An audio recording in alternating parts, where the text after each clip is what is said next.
Hey everyone, and welcome to the final ever episode of Beat The Sheet, an Xbox Game Pass challenge. As always, I'm your host Andy Wood, and I'm joined by my co-host Josh.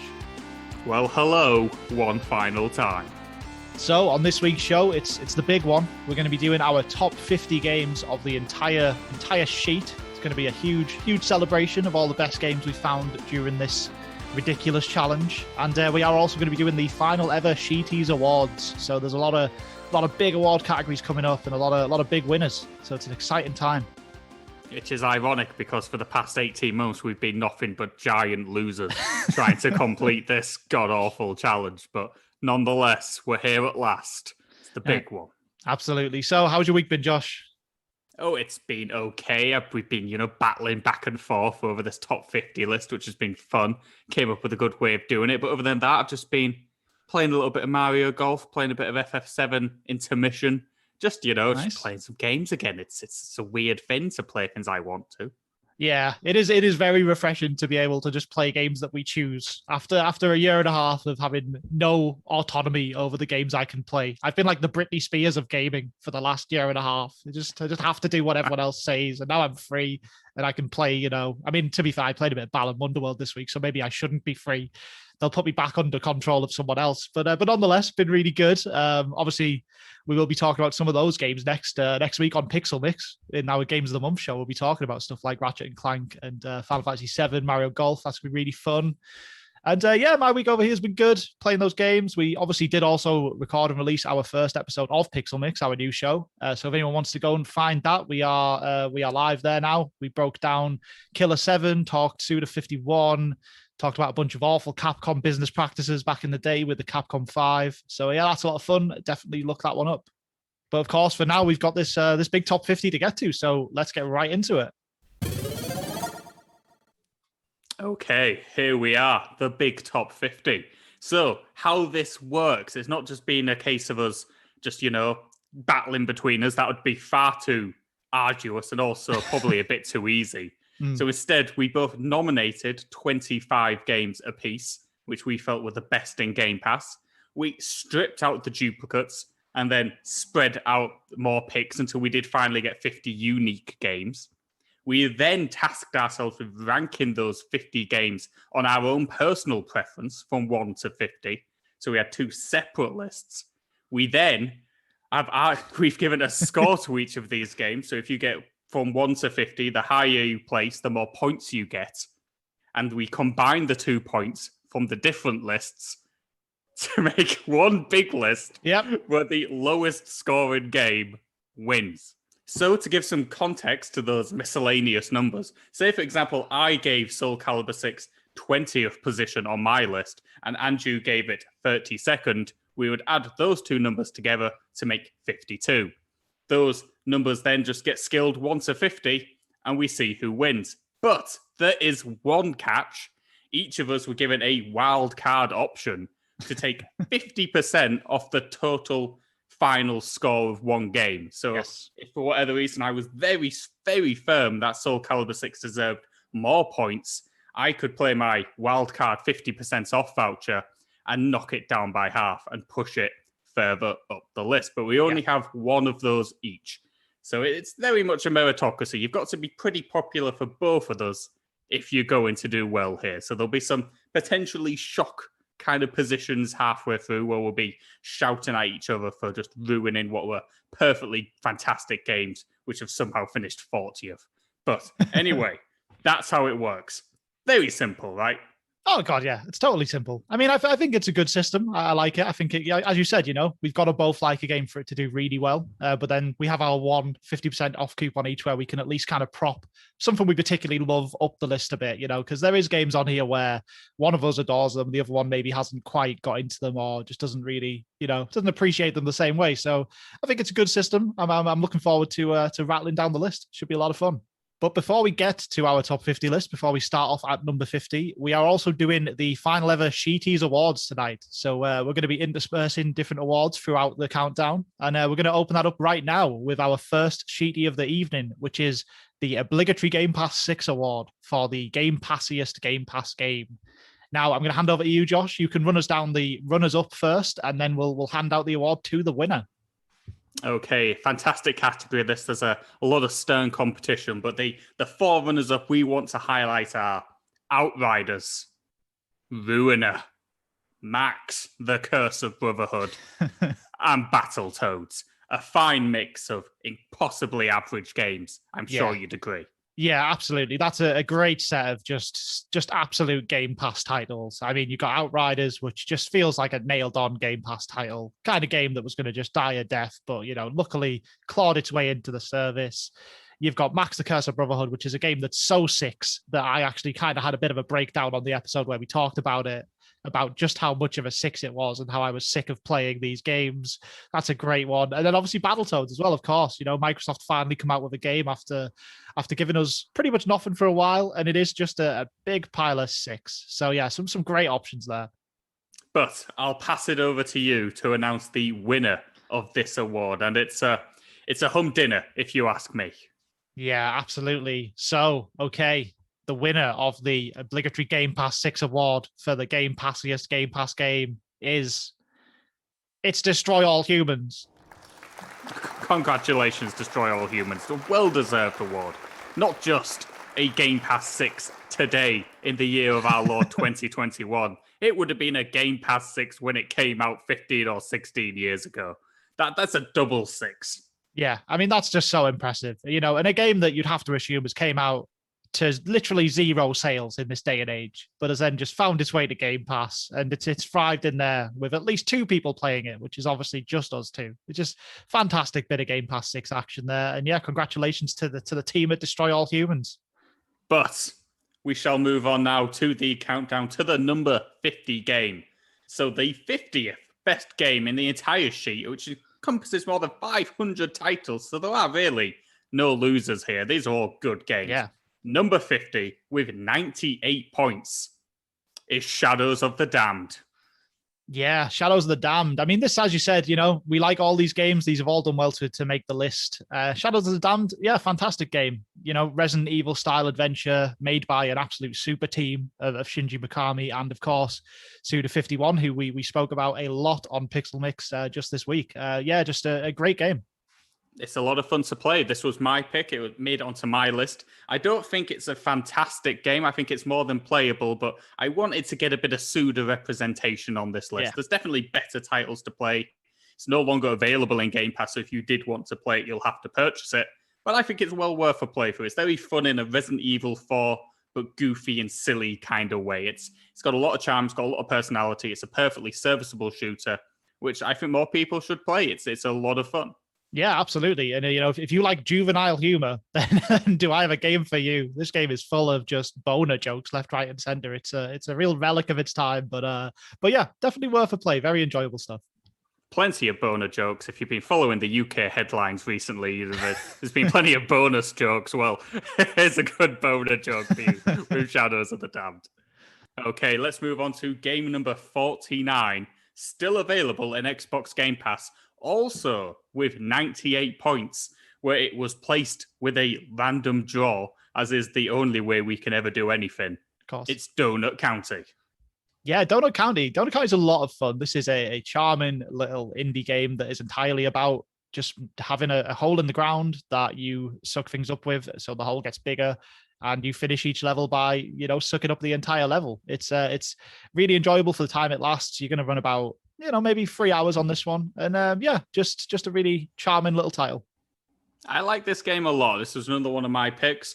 I think it's a game which is actually perfect for Game Pass, because if you are paying £10-15 for it like I did on the Switch, you're maybe not quite getting your value from it. But as a Game Pass title to just throw a couple of hours into, it's charming. It's got a gorgeous art style. It's very Katamari Damacy in its time, the way that it's just playing around with the world and expanding things, and everything just gets bigger and the scenarios get larger until the whole is just ridiculously huge. And it's just a lot of fun. And shout out as well to the fantastic raccoons, who are just absolutely fantastic in this game. A lot of fun. Yeah, absolutely. Completely agree. Number 48. Another game still available in Xbox Game Pass with 93 points. It's The Tourist. Yeah, The Tourist. So this was one that I think we actually both selected this for our list. So then obviously we had to do some work to get some added games after the fact. And I really like The Tourist a lot. I almost feel bad that it's this low on the list, but obviously as you go up the list, it's just very hard to place it above some of the stuff we've got coming up. Yeah, Tourist is a strange game to even really explain. It's just a weird little 3D kind of platformer adventure with some really simple, relaxing puzzle elements, and just a weird little charming story of a guy going between these islands and kind of solving fairly simple problems from different people that eventually blows up into something a bit bigger. It's it's a lot of fun. I enjoyed this game from start to finish. I mean, it's about 7 or 8 hours long, and I'm pretty sure I blasted this out over either 1 or 2 days. I got really into it. I absolutely adored this game when it came out. I kind of had a bit of mind to it when it launched on the Switch before it was ported over to Xbox, and I kind of wanted to play it, but I didn't have high hopes for it. And I was absolutely blown away when I played this title. Its voxel art style is crisp and gorgeous. It's actually the beach holiday that a lot of us probably need right now in video game form. Yeah. It's a lot of fun, some fantastic costumes, fantastic little things you can do in and out of the world, loads of little tiny mini games you can enjoy as well. It's just densely packed with very fun things to do. Doesn't outstay its welcome, only lasts a few hours, maybe 6-7 hours. You could get all 1,000 gamer score. It's just a heck of a good time. And I think it's playable now in 8K 120 frames per second on the Xbox Series console. So it's also now some form of technical marvel. Yeah, absolutely. As you said, yeah, really fun 6 hours. Maybe put an extra hour aside if you want to get all the achievements, because there's one way you've got to spin a surfboard a lot of times that is incredibly irritating. But other than that, it's just a fun time, easy game to score, and yeah, it's an easy game to get through. Absolutely. Could have finished higher. In many ways, I feel slight guilt that it didn't, because I really like this game. But I also really like our next game, number 47, available as part of EA Play in Xbox Game Pass with 91 points. It's Plants vs. Zombies. Yeah, Plants vs. Zombies. The really going back to like peak PopCap era. This, just casual games that can be enjoyed by basically anyone. Just fantastic tower defense game. Bags of personality. The plants and particularly the zombies in these games are just so fantastically designed and just hilarious to play as. And that's even carried through to, the move that Plants vs. Zombies has done now into kind of third person shooter territory. Like the character designs just carry this series so well. And yeah, for a game that was, kind of old when we both finally picked it up. I mean, I really only dug into this this year or last year maybe. And that's when it's about 12 years old. And I don't really think there's many games of its genre that have done it better than Plants vs. Zombies originally did. So it gets a lot of credit for that. Yeah, I mean, I mentioned on the show that I've never been a big fan of tower defense games. It emerged that I really hadn't played any tower defense games. So Plants vs. Zombies was almost an introduction to the genre for me. And as Andrew mentioned, I don't think there's going to be many better versions of this. This is a fantastic title. Just packed full with personality, wonderful design and artwork. All the zombies, there's so many fun zombies here. Ones with sharks on their head, football zombies, just so many different weird connotations, just variety of zombie. I love the little messages they give you where they say they're not going to eat your brains, but they're totally going to eat your brains. It's just a lot of fun. It's got a lot of good things going on. And yeah, I like this game a lot. I think it's about the epitome of the perfect casual game. I don't think there's much better than this. Even Peggle, a game I absolutely adore and was close to getting on this list, doesn't quite surpass Plants vs. Zombies for me. Just a fantastic title. Yeah, I agree completely. I think of all the games on this list, it's one of those ones where it's just worth having it installed on your system, and you can jump into it for 5 minutes, 10 minutes every now and then. Just do like 1 or 2 levels and pick it up whenever you're at a bit of a loose end. I think it's ideal for that. Number 46, still available in Xbox Game Pass with 87 points. It's Dead Cells. Yeah, Dead Cells, a roguelike on a list created by you, Josh. I mean, it's very much my pick, of course, as you would expect, but nonetheless, it's still a roguelike that made a Beat the Sheet list, which is fairly crazy. Dead Cells, look, this is one of the very few games that I think has perfected the roguelike formula so much that we actually appreciate it. It's a formula that I don't massively get into unless it's done really well. And yeah, here it is. Dead Cells is a fantastic, fast-paced 2D action game. The runs in this game, before you die or before you finish the game are going to come somewhere between 10 minutes and 20 minutes, maybe. That's fantastic. Really quick, fast-paced action. You always feel like you're getting better at the game, which is something that I think other roguelikes have really struggled with. Your techniques carry you through this game, and your abilities and your kind of reflexes to different enemies, and you pick that stuff up naturally over time. And also as well, I think it's a very completable roguelike in terms of getting to the end. It does that typical thing where when you do reach the end, you can then kind of add like a star to a difficulty thing and play it much harder. And eventually there'll be some mad final ending when you do that way too much. But for an actual roguelike that anyone can experience and at least complete to some extent, you're really looking at about maybe 4 or 5 hours to get good enough at this game that you'll see that end. And I think that's pretty great. So yeah, a lot of love for Dead Cells. I think it does deserve to be on this list.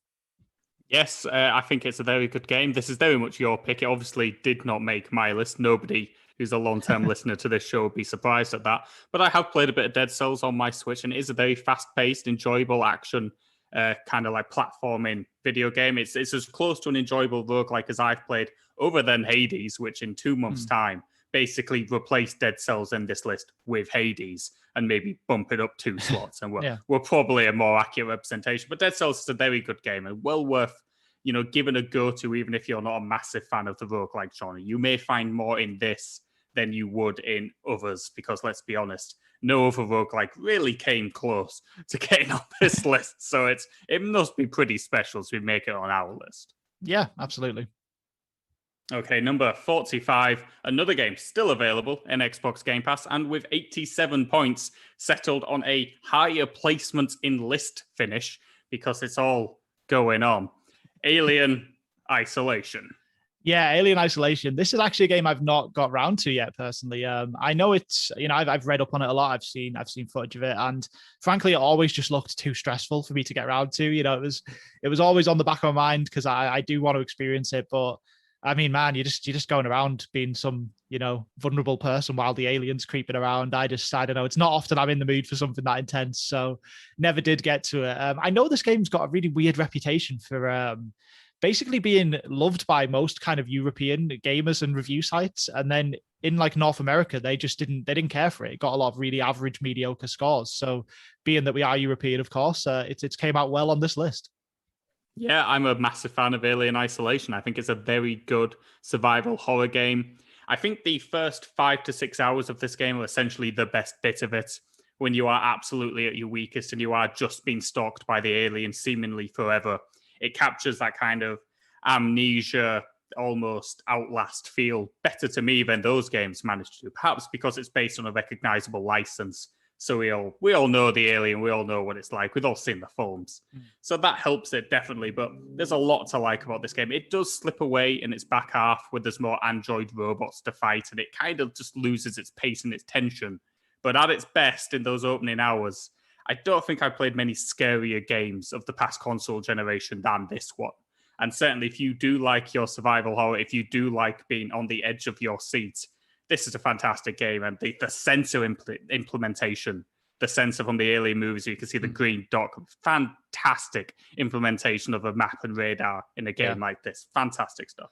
Yeah, that's the thing I think for me. I pretend I like survival horror, but really I just like Resident Evil power trips. I don't want to actually be a weak person. That's too scary. But nonetheless, maybe one day I'll get around to this one. Number 44, no longer available as part of Xbox Game Pass, and with 84 points, it's Ninja Gaiden 2. Yeah, Ninja Gaiden 2. This one surprised me quite a bit because I actually tried to play this game near enough when it came out, and it just, I don't know, it didn't grab me. It was very difficult, very frustrating, and I don't know, maybe I was just too busy kind of playing stuff that was a bit easier to get into back in the day. But we picked it up because it was leaving Game Pass a few months ago, and yeah, fantastic hack and slash. Still one of the best examples of this genre that are out today, really. Big, massive fan of it. It's also incredibly wacky and stupid, which I kind of didn't quite remember with this series. Like, you end up just like going around the globe to all these ridiculous places, and there's just monsters and demons that are just crazy. You'll fight a bunch of weird like beast men in a coliseum. You'll end up on top of the Statue of Liberty at some point, and there's some like lightning zappy man up there. It's all just wild, all just crazy, and a lot of fun. Like this game a lot. Did not expect it because it is renowned for its brutal difficulty. And usually anything which is too hard turns me off. But you can play this game on an easy mode. Team Ninja more than happy to let you learn the ropes on the easier difficulties before testing yourselves on the harder ones, whether you wish to or not. And I think even on an easy difficulty, there's a nice level of challenge and skill to this game. You still need to know what you're doing in Ninja Gaiden 2 to be decent at it. It's not like it's dumbing itself down to the point where any idiot could beat it. You still need to pay attention. You still need to be working with its very intricate combat systems to get the best out of it. It just doesn't, brutalize you as much as it does on higher difficulties. And I just had a very good time with this game. I thought it was slick. I thought it was smooth. I loved the structured elements of these swords. You just slice their people to heck up. And it's very satisfying to do. And yeah, I just enjoyed traveling the world, engaging in this stupid story and being a kick-ass ninja. It's a very fun game. Yeah, it really is. And like as you were saying there, with the kind of the gore and the kind of animations on these weapons, like all fantastic. And also a special shout out to the way this game reacts to like chopping off limbs of enemies. Like almost all the enemies in this game, it seems, have different routines and actions depending on like if you've chopped off their left leg, their right leg, one of their arms, both of their arms. Like it's so elaborate. Like, and you don't see a lot of this. Most games will just be like the enemy's either alive or you've killed it. Whereas this thing's doing all sorts. There'll be enemies where if you chop the legs off, they just go into like suicide mode and try and just cling themselves over to you to blow up. And it's wild. So yeah, fantastic game. A quick tip on this one as well. They did just release a remastered trilogy of the Ninja Gaiden games. The version of Ninja Gaiden 2 in that is the Razor's Edge version, which is not as good. There's less enemies and all the enemies have more health, which is very counterintuitive to what makes this game fun. Apparently, they only released that one because they've lost the source code to the proper original game, which is super depressing. But yeah, if you are going to pick this one up, try and play the Xbox 360 original version. That's the one to go for. Absolutely. Fantastic game. Okay, number 43. A Plague Tale Innocence, still available on Xbox Game Pass, 82 points. What did you make of this one? Yeah, I really like this game. I've not finished this yet. I'm about halfway through it. It's very impressive considering it's almost a stretch to call Focus a AA studio. They're a smaller studio. They don't have a ton of money, but this thing almost looks AAA. It's a very contained game, but the scenes they have, the set pieces they have are of a AAA standard. So big fan of this. It's real miserable. That's something to be aware of going into it. This is a depressing little adventure game about, effectively just there's a lot of rats and a lot of murder and a lot of dead loved ones. But I'm enjoying it so far. I do need to get back to it. I really want to finish this one up before the sequel comes out, which of course is going to be day one into Game Pass. Funnily enough, A Plague Tale Innocence was actually pretty much the first game I completed on Xbox Game Pass. It's almost the reason I subscribed, because I always liked the look of this game. And it's still to this day remains one of my favorite experiences with the service. It's a fantastic, as you said, just about AA studio kind of experience of the type we don't get many of anymore. Games which take an interesting idea and a new setting and a new story and just have enough polish to not feel like an indie game, but not as much budget to be a AAA game. It sits in that middle kind of ground that not many do these days. And it's just a fantastic example of that. Gorgeous setting, gorgeous environments, clever, weirdly horrific rat mechanics, which you use to, solve puzzles in combat. The amount of rats you get on screen in this game is absolutely awful. Let me not put past that. I don't like rats, but you do get used to it. Yeah. And it tells a fantastic story as well. It tells a very honest, decent story of a sibling bond in a French ye olde medieval time period. It's very interesting. Very good game. Sequel coming to Game Pass next year. Very much excited to play it. Yeah, absolutely. Definitely want to get through before the sequel comes out. Okay, number 42, still available on Xbox Game Pass with 82 points again, finishing higher on placement in list. It is Sunset Overdrive. Yeah, Sunset Overdrive, a game, now technically kind of owned by Sony because they bought Insomniac who made it. Sunset Overdrive is just a fantastic open world kind of, think Insomniac's other games, you see a lot of the work in Sunset Overdrive that's gone into the Spider-Man games that they're now making over for the PlayStation. It's just a fantastic free-flowing open world. Great kind of almost Tony Hawk Pro Skater style way that you traverse around the world. You're grinding on rails, you're wall riding, you're just diving around all over the place. It's great fun. The story is, for what it is, it's kind of crazy and funny. Basically, a giant corporation made an energy drink that turned everyone into these mutant monsters and you're trying to, survive against those. Just a lot of fun. It's kind of game that you kind of can just chuck on for any amount of time, really. You can throw it on for 20 minutes and just do some trials around the city, or you can put a couple of hours in and progress with the story. It's really, really good stuff. It's a shame that we might potentially not get any more of this. I hope we do get a Sunset Overdrive 2, even if it has to be on PlayStation only at this point. I think it's a very good game. To me, it's always played a little bit like Jet Set Radio meets Ratchet and Clank. Yeah. It has a lot of those vibes to it. And it's probably not quite as good as that description suggests. It always felt like a game which needed a sequel to take it to the next level. Yeah. And unfortunately, we wait onwards for it to come. But what you do have here still is a very fun arcade kind of shooting game, which very good traversal mechanics, some very fun shooting, some interesting creature and monster design. It's got a lot going for it. Fantastic soundtrack as well.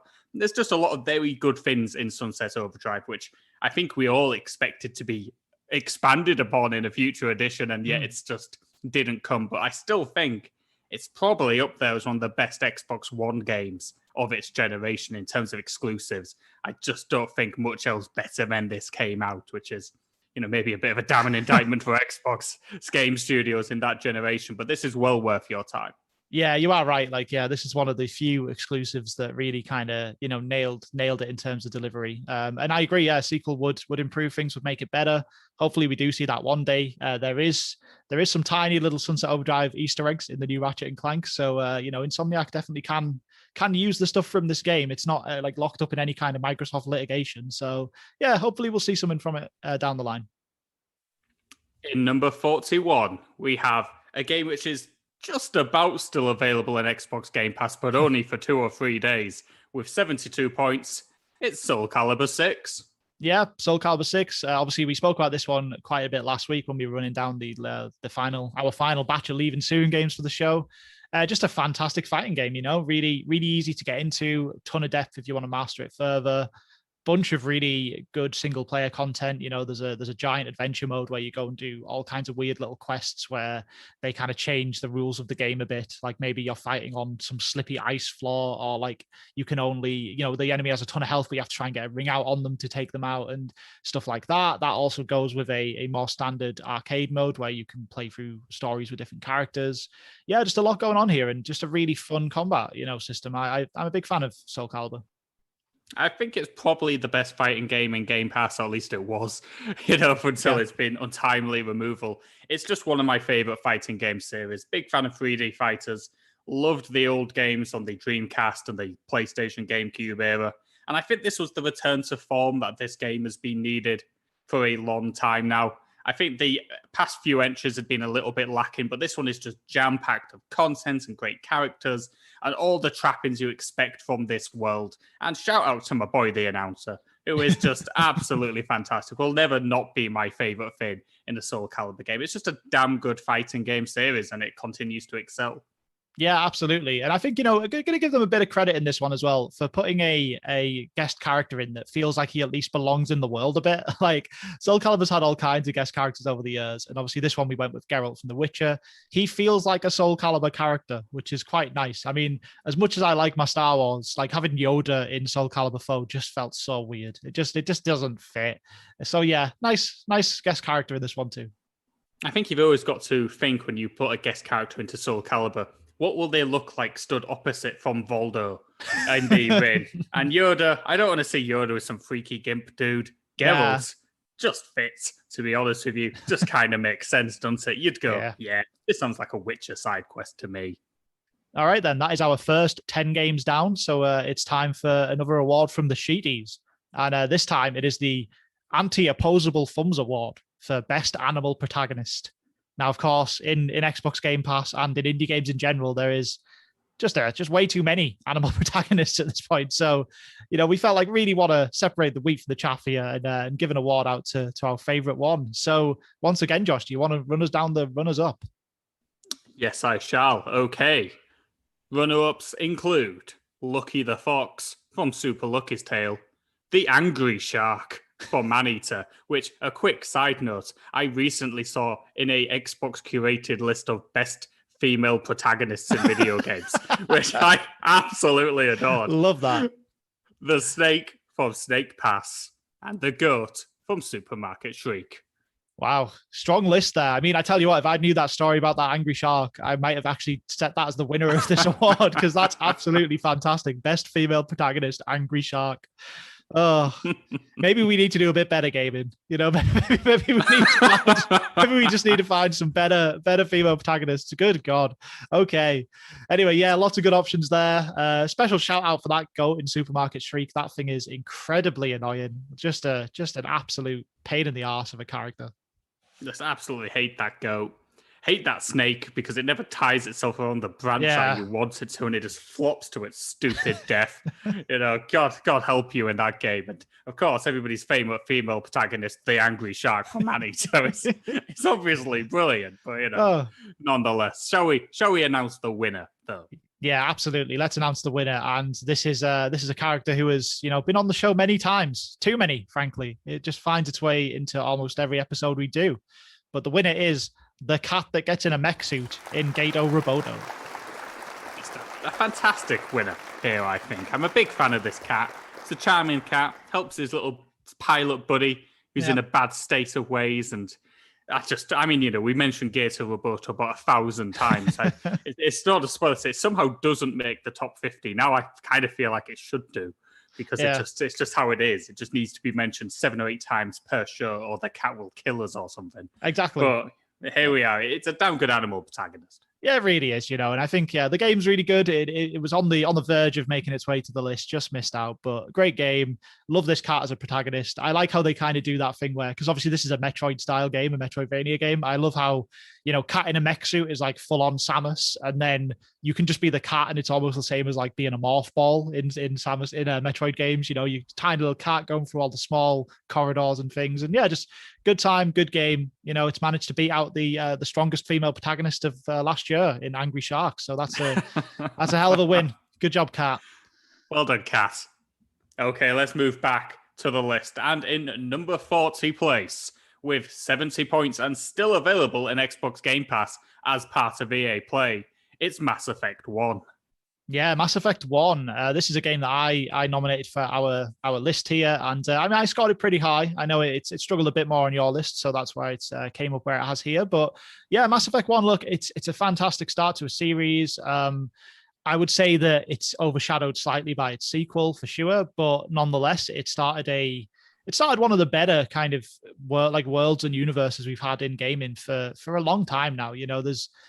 Games tend to get kind of crapped on a bit for their storytelling and the way they manage to tell these kind of grand adventure tales and stuff. And I think Mass Effect is the best attempt we've had at that in a long time. This is a huge universe, tons of new races and species of aliens that they've made up for the purpose of this game, tons of branching narratives you can go on as you go through the game, and it all ties itself together really well. So big fan of Mass Effect 1 for that. I would say that the actual combat and the traversal in Mass Effect 1 is rough around the edges. It just is. It's not as tight as its sequels. It feels a little awkward to play. But a lot of that has been ironed out in the Legendary Edition that just came out. So, realistically, even though you can play this in Game Pass via EA Play, I would say maybe don't. Maybe just buy the Legendary Edition and play the Mass Effect games that way. That's the best way at this point. Considering this list is meant to be, on the whole, quite a positive list, I won't get too het up on the fact I still think Mass Effect 1, from the 10 hours I played 15 years ago, was bloody dreadful. But nonetheless, Andrew does like it, and that's why it's on this list. And I know a lot of people like this series, so I won't rag on it too much, but just safe to say, there's 500 odd games on our sheet. Probably wouldn't either make a top 400 list on mine. I would say, to be fair, the first time I played Mass Effect, I found the opening few hours incredibly clumsy. So I know where you're coming from. It's not an easy game to get started in, I think. It's kind of, you've almost got to just keep your head down and get a bit more comfortable with the game. But yeah, if you manage to do that, there's a great series here that really does pick up as it goes on. Okay, number 39. With 68 points, still available as part of EA Play in Xbox Game Pass Ultimate, it's Dead Space 2. Yeah, Dead Space 2 from EA and Visceral's fantastic kind of horror third-person shooter series. Dead Space 2 was the highlight of the series. It's the original game was great as well. Don't play the third one. That's just a quick tip. Never go near that. It is truly awful. But nonetheless, the first two games, very good stuff. I got to say, I don't have a lot of memories of Dead Space 2 at this point. It's been a long old time since I've played this. The only Dead Space I've played recently is Dead Space Ignition, an awful puzzle spin-off. that would probably come about 499th on the top 500 games for the sheet. So I don't know, man. I still put this quite high on my list because I know I liked it a lot, but not a ton of memories, sadly, on this one. Yeah, I included this one. It was quite a close race between this and Dead Space 1. I think they both did things very well. If Dead Space was more the alien of the franchise, Dead Space 2 is very much the aliens in that it's a little bit more action-focused. It kind of dials back the scares, but ramps up the action without losing too much of that audible sense of dread, which kind of was there in the first game. It's a very well put-together third-person shooter. Fantastic limb dismemberment technology in this game. You take down the evil monsters coming at you by just chopping off their limbs one by one until it could just crawl its way towards you in just a pool of blood, and you got to stamp on its head or whatever was the last thing to do. It's a very good game. It's very enjoyable. Good sense of dread. I like it a lot. In terms of survival horror games, I think other than Resident Evil, we've not had many as tight and as crisp as this, probably for the best part of 15 years now. We should probably mention the fact that there's apparently a reboot of this franchise on the way. And how do you think EA is going to ruin it this time? Yeah, I mean, I assume you'll spend the whole game just fighting men with guns instead of monsters. Really continue the Dead Space 3 path. I think that's what everyone wanted from the series. So that'll be nice. But yeah, look, I'm glad to see it's getting a reboot. I hope they do a good job with that. And I agree with you. And I think this is, I kind of said earlier about how I haven't played Alien Isolation because it's real stressy, but Dead Space is one of those kind of power trip horror games, like there's a lot of real scary stuff, but you also kick ass. So it's kind of fine. And a lot of time for that. So definitely looking forward to seeing the reboot come out. Which will no doubt be Dead Space Battle Royale. Moving on to number 38 with 65 points still available in Xbox Game Pass. It's Ori and the Blind Forest. Yeah, Ori and the Blind Forest. This is this is a lovely game. If this had stayed exclusive to Xbox One, this would be ahead of Sunset Overdrive in terms of being the best kind of exclusive game on the console. But of course, it's available on Switch and stuff now. So, more opportunities to play. That's always good. I love Ori. I think it's just a lovely, very simple Metroidvania. There's elements of exploration, but it's mainly a start to finish kind of linear platform and adventure. Controls really well, handles well. The music is fantastic. It's just got one of my favorite kind of scores from the last generation of games, easily. And it's just a real kind of visual treat too. Big fan of this game. I like Ori and the Blind Forest a lot. I think it's a very good Metroidvania in a console generation where we've gone mad for them. And, it's a genre which I do love, so it takes a lot to impress me. And I enjoyed Ori and the Blind Forest. I thought its traversal was very good. I loved the fact that its boss battles were less based on combat and more based on very high-stakes platforming escape sequences. And I thought they were so fun and so enjoyable to do when you finally nailed them completely and pulled off the perfect run through as the score started to swell up and, everything clicked into place. And you're right, it looks gorgeous. The traversal, I always felt it was a little floaty, but it was just about tight enough to feel comfortable with. I liked it a lot. I thought this was a good game with a very heartfelt, touching story as well. I think it's not the best Metroidvania in the service. I think Hollow Knight and even Guacamelee, probably in my opinion, is slightly better. But I think it's a very, very good game, which if you have a Game Pass subscription, you should really be checking out.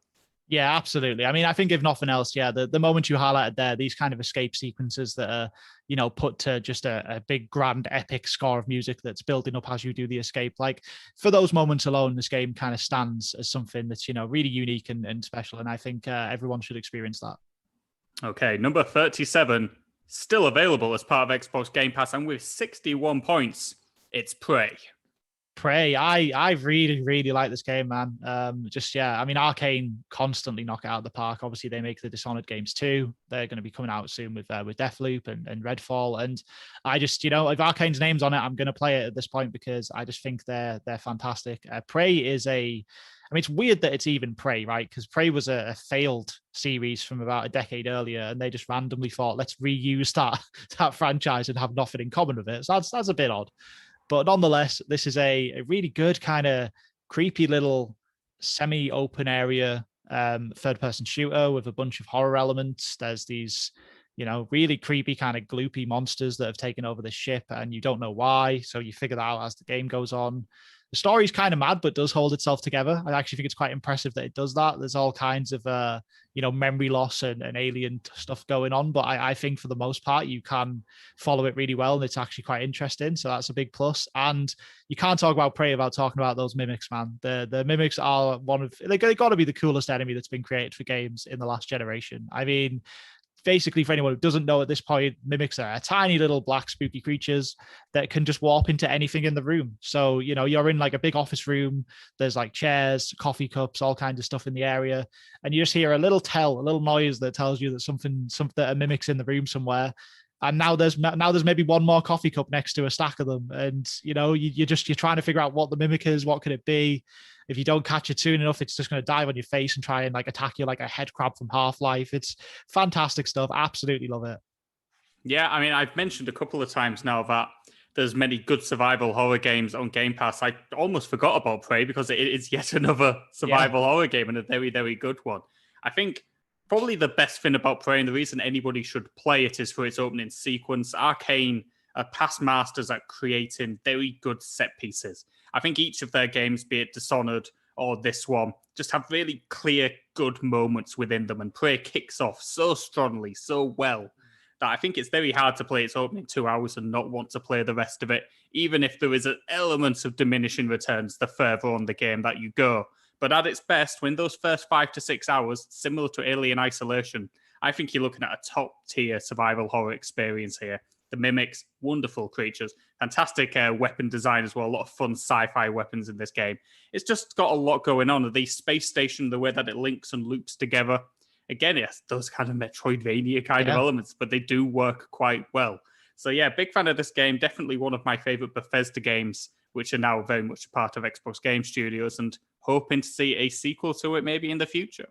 Yeah, couldn't agree more, man. I think, you look down this list and this is another one of those games where it almost feels cruel that it's as low as 37 really, because it's one I would recommend everyone to at least check out. And yeah, play that first hour, play that opening and just see if you can pull yourself away from it, because I don't think you will. I mean, that's the joy of this top 50. There's no bad decisions here. I think these are all games you absolutely should give a go to over than Mass Effect 1. Let's move on to number 36. Also scoring 61 points, placing higher due to its higher placement on my list. It's no longer a part of Game Pass, very sadly. It's Shenmue. Yeah, Shenmue. Okay, this is probably Shenmue of all the games on this list. You literally just said everything on here is worth. Everyone should try them. Everyone should play them.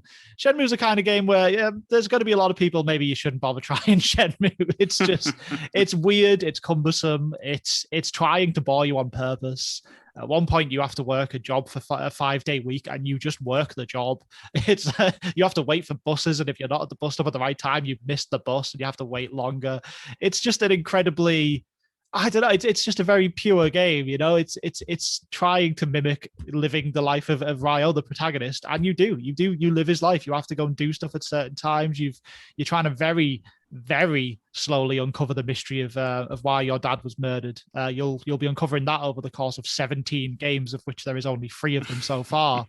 Very, very slow story, but I absolutely adore this game. I just think it's so unique still. And we spoke last week, or a couple of weeks ago, sorry, during the World Cup, our Beat the Sheet World Cup special, of how this game is really the precursor to the Yakuza series. Yakuza maybe wouldn't exist without Shenmue paving the way, and I think that's also a reason why it should be played. I love it in spite of the fact that it's so intentionally tedious.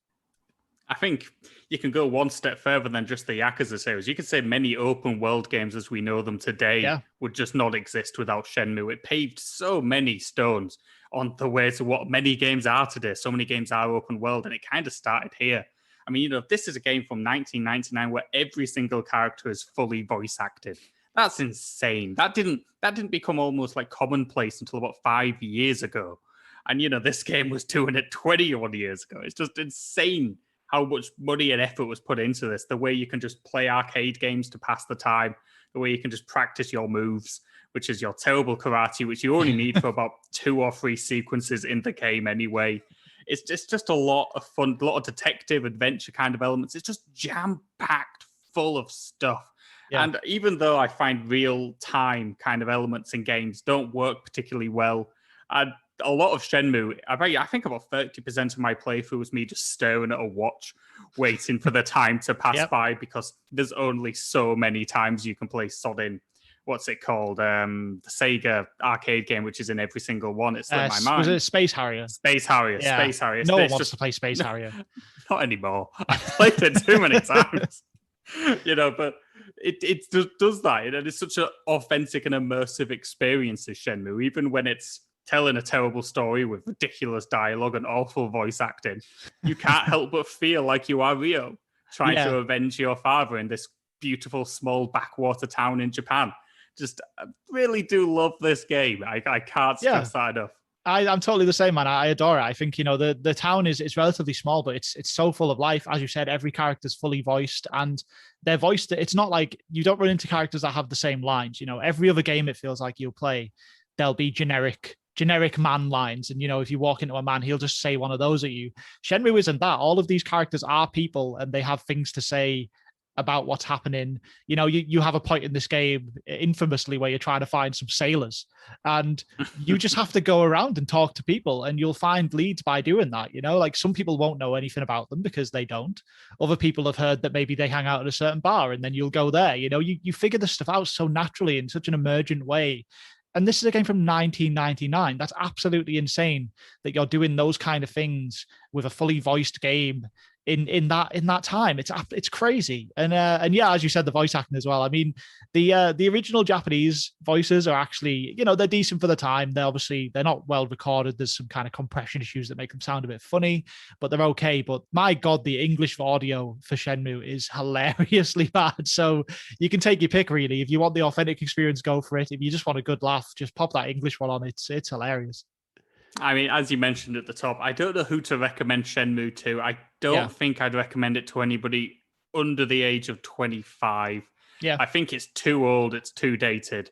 But maybe if you're a bit of a video game historian, you might want to play it on those reasons. But anyone older than that who has just a weird interest in where a lot of modern gaming came from, I think you owe it to yourself to play Shenmue. It's a hell of an experience. Okay, number 35 on the list, still available in Xbox Game Pass, also scoring 61 points, ranking higher because it placed higher than both Shenmue and Prey in my list once more. It's What Remains of Edith Finch.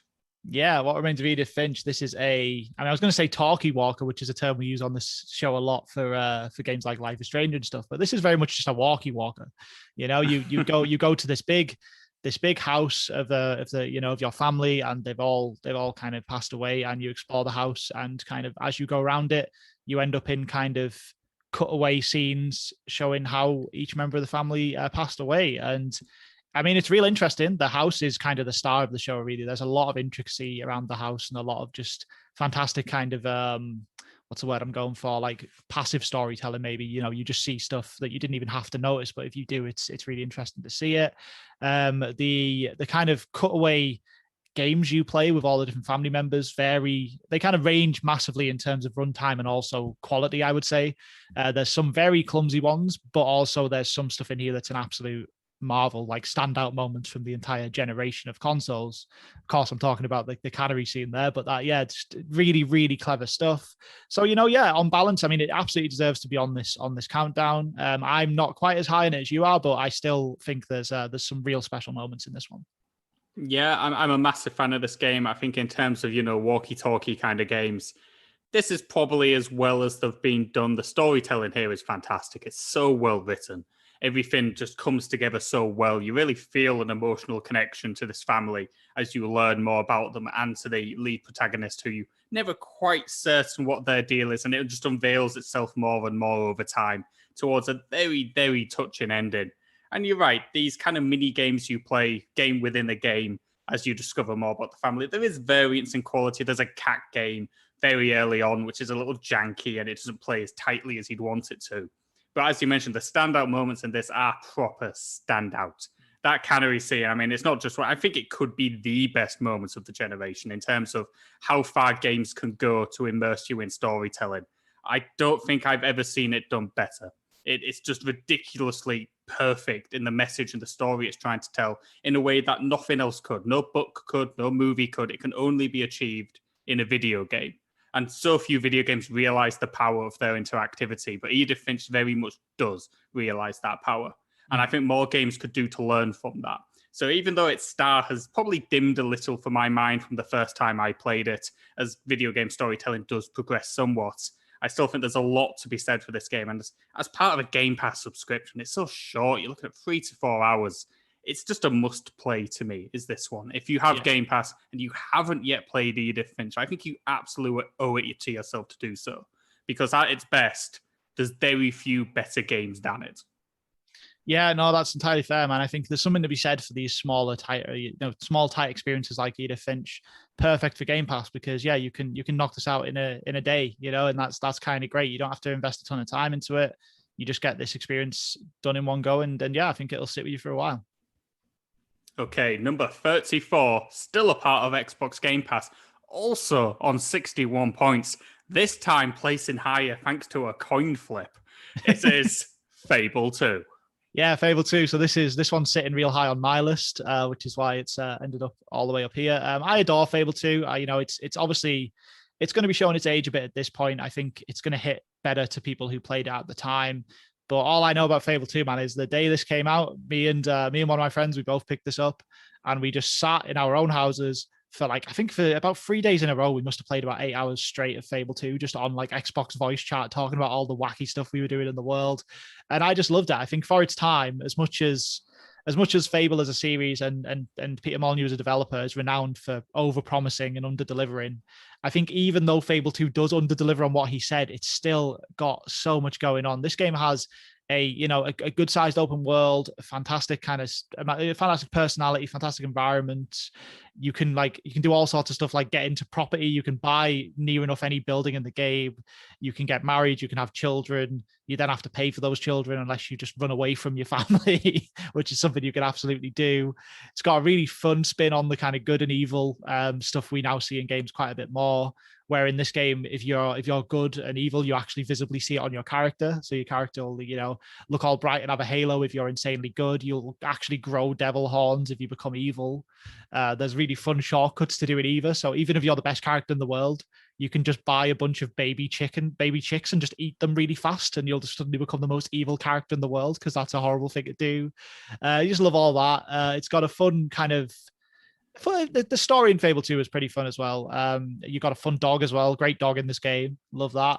So yeah, I think Fable 2 is still a really fun adventure to this day. It's still the highlight of the Fable series. I used to think it was Fable 1, but that actually aged quite badly, I think. So if anyone wants to play a Fable game, do check out Fable 2. Do not check out Fable 3. It's weird and kind of loses a lot of what makes Fable so endearing. But yeah, really fun game. Yeah, Fable 2 is weird for me.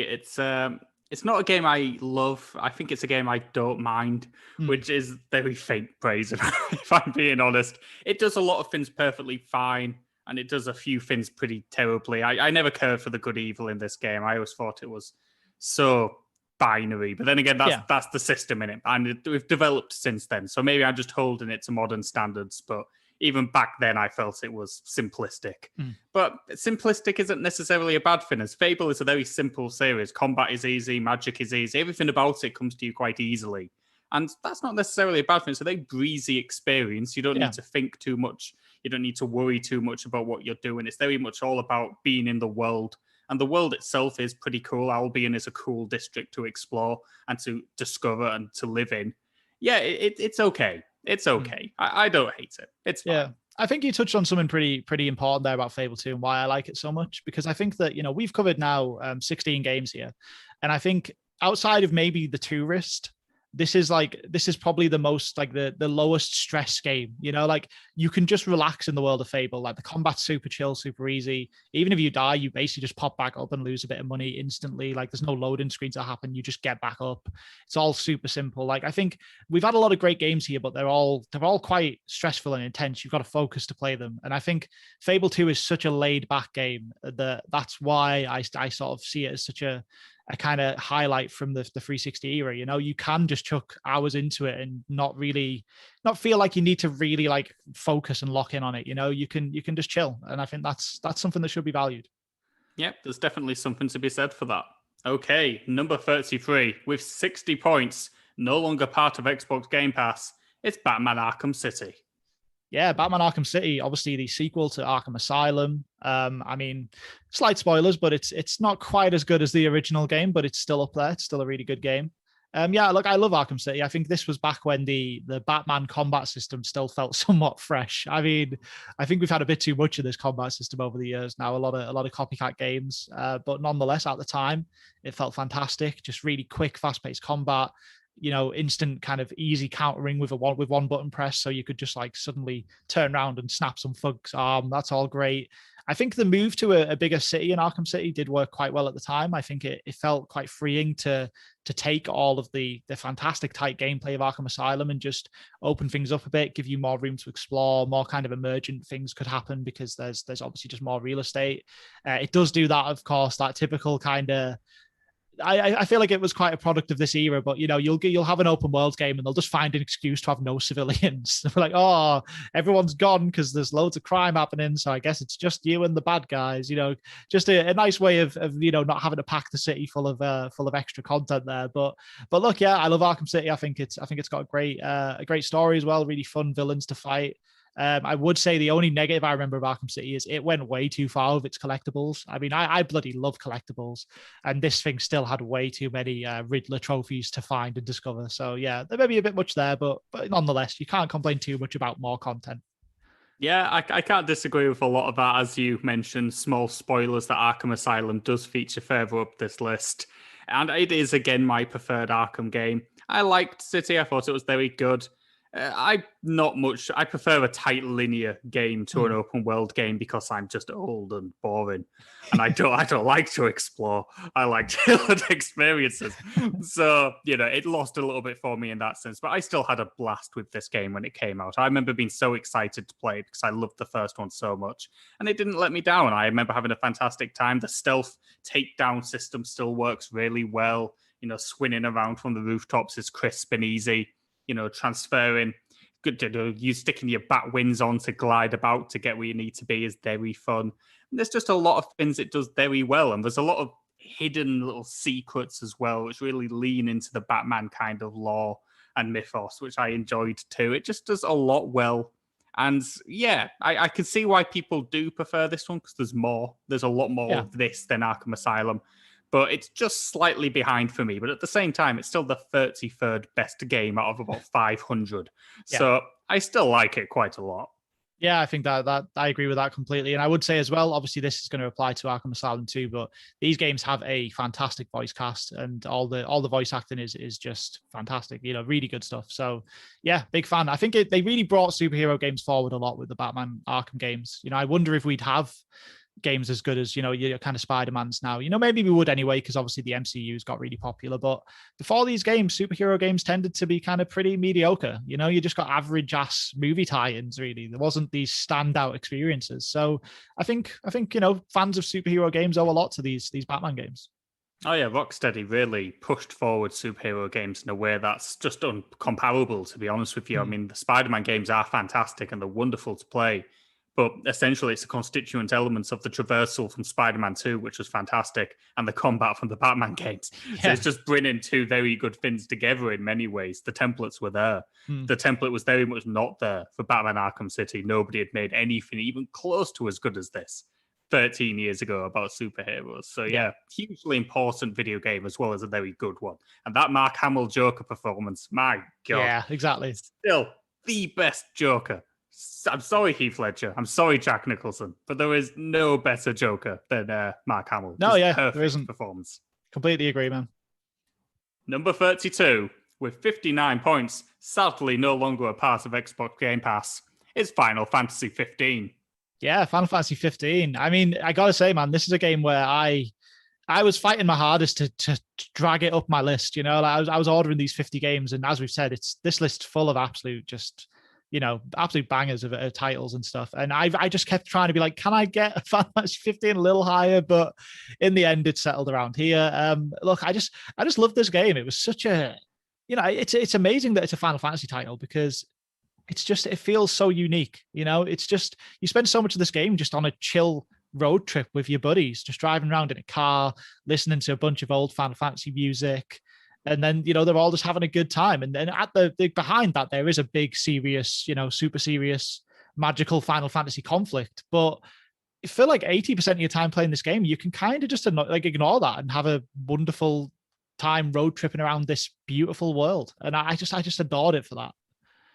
I'm actually the opposite to you in that I was desperately trying to push this game down my list because it just kept finding its way just inordinately high because I loved my time with Final Fantasy 15. I think this game is absolutely fantastic. Yeah. It's so much fun to play. As you mentioned Fable is a very chill experience, and this as well. Yeah. So chill for so many different, you just hang out, take some photos, go slash up some monsters in this very simple but quite engaging combat system.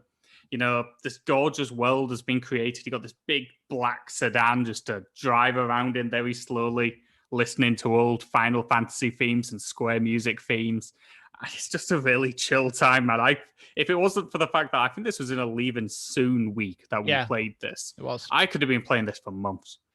Months, just exploring and enjoying this game because I just think it's absolutely brilliant in a way I did not expect, because I know it's not actually regarded as that fantastic of a Final Fantasy game. Yeah. I know people don't like it that much. Maybe we're just too new to the franchise. We didn't have all that old baggage with it. Yeah. So we just enjoyed it for its merits. But I thought this was a lot of fun. See, maybe I'll get some hate for this from like people online and stuff. I mean, everyone gets hate online, so they probably will. But I think Final Fantasy fans have a serious kind of the opposite of recency bias. They have like recency hatred. I think, a new game comes out and the immediate thought is this is much shitter than the old ones. It doesn't matter what it is. I think it happens every time. It's been happening every time since the PS1 era at the very least. But I think even back in the PS1 era, you had people being like, oh, it's not as good as those 2D Super Nintendo ones. I think it's just what they do. And then, we might get to a situation where by the time like Final Fantasy 19's out, people are like, God, 15 was great, wasn't it? I just think it takes time. I think it just takes people time to do that. And I think because we got to come into this without that kind of baggage of nostalgia, we've played a few Final Fantasies now, of course. We've completed like 7 and 9 on the challenge as well over the last year and a half. But we got to just come into this as like, let's try this cool Japanese RPG. And for that, I absolutely love it. I just think it's so clever, so creative. I mean, who would have thought Final Fantasy would go into a situation where you're driving like a normal ass human car around these beautiful, like vaguely rural American landscapes, but then also it's still got all those mad Final Fantasy trappings in its other areas and regions. I just think it's an absolute standout, and I do think opinion will grow on it over time. Yeah, I think the exact same, and I think it's also important to note that the people you play as are just really hot. I just think it's important to note that they're all just smoking hot. It's a gorgeous place. You're just hanging out with a bunch of people far hotter than you will ever be in your lifetime. But there's something to be said for that. Yeah, if that's not what interactive media is for, then I don't even know what it is for. That's what we're about. Number 31, no longer a part of Xbox Game Pass, though its sequel is, with 58 points. It's Super Hot. Super Hot. Okay, Super Hot. This is something that it's fair to say it's made its way quite far up the list because you are a huge fan of Super Hot. I'm not so hot on it, to be fair. I think, look, I mean, I'll briefly talk about this because I really want to let you go on this one. But I would say Super Hot's core mechanic is incredibly inventive and I just love it. I think it's this idea of time only moves, or at least time mostly only moves when you act, when you're turning, when you're moving, when you're shooting, and then the end of the level, you just get this montage of you looking like you've cheated at the game because you're just it plays back your run in real time, and you just see yourself absolutely nailing this perfect run of like playing a first person shooting game. Really cool, really clever. The level design in the original Super Hot is just very curated and tight. It's a very well put together set of levels. So there's a lot to like about it. I got unnecessarily irritated by the Super Hot voice, which made me dislike the game a bit more than I should have. And it's stupid because the game's it's doing what it's meant to do. That's part of the experience. But it really fucked me off, Josh. Gotta say. But nonetheless, look, really inventive, clever game. One of the more unique properties to come out from the last decade, really. I think the thing about Super Hot is, and we're going to have a brief history lesson here because, of course, we need to. It's Beat the Sheet. The FPS games kind of started off with Doom, and they were kind of perfected with it. Doom was a perfect video game. It was the perfect FPS. And then very little happened in the genre until Call of Duty came out. And the modern template for what an FPS was redefined around that. And we're basically doing that today. We've not massively moved away from what Call of Duty is and set down as a template for FPS games, for better or worse, depending on how you feel about it. A few years after Call of Duty, Portal came out, and the FPS was redefined again without any violence. Portal's a first-person shooter where you just don't happen to shoot anybody, and it's the best first-person shooter of its generation. Yeah. And I think in 10 years' time, people will look at Superhot as the best FPS of its generation. Because it, to me, is every bit as bold and different and unique in its approach to its genre as those games which came before it. And that's part of my love for it. This is unique and different in a way that so few games within this space of the FPS actually are. Most FPSs, you could stick a pad in front of somebody who's played a Call of Duty game and they could play 80 others without even needing to know the buttons. Yeah. Super Hot, its mechanics just change entirely how you play things. It's a puzzle game. It's not a shooter, it's a puzzle game. Despite the fact you very much shoot people in Super Hot. And that just on its own is enough for me to love it and to recommend it. But when you layer on the gorgeous art style, the way that they trigger enemy points by glowing red lights, and the way that hints into the game itself, the beautiful story, which is just twisted and weird and very focused on the act of video gamers as they are being psychopaths, is fantastic as well. There's just so much content and variety and enjoyment in this game.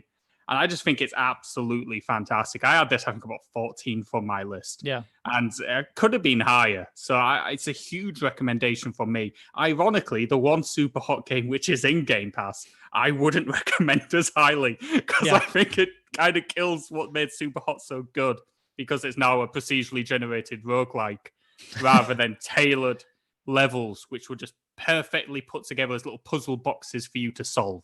And that was the Super Hot formula for me. And that is what makes it one of the best games I've played on Game Pass. Yeah, I get that, man. I think, definitely. Because I imagine people might listen to this, hear us rave about Super Hot and think, oh, at least there is a Super Hot in Game Pass. I'll play that one. Yeah, don't play that one. That one will not make you like Super Hot. You'll play that and you'll think, it's all right, but I don't really get it.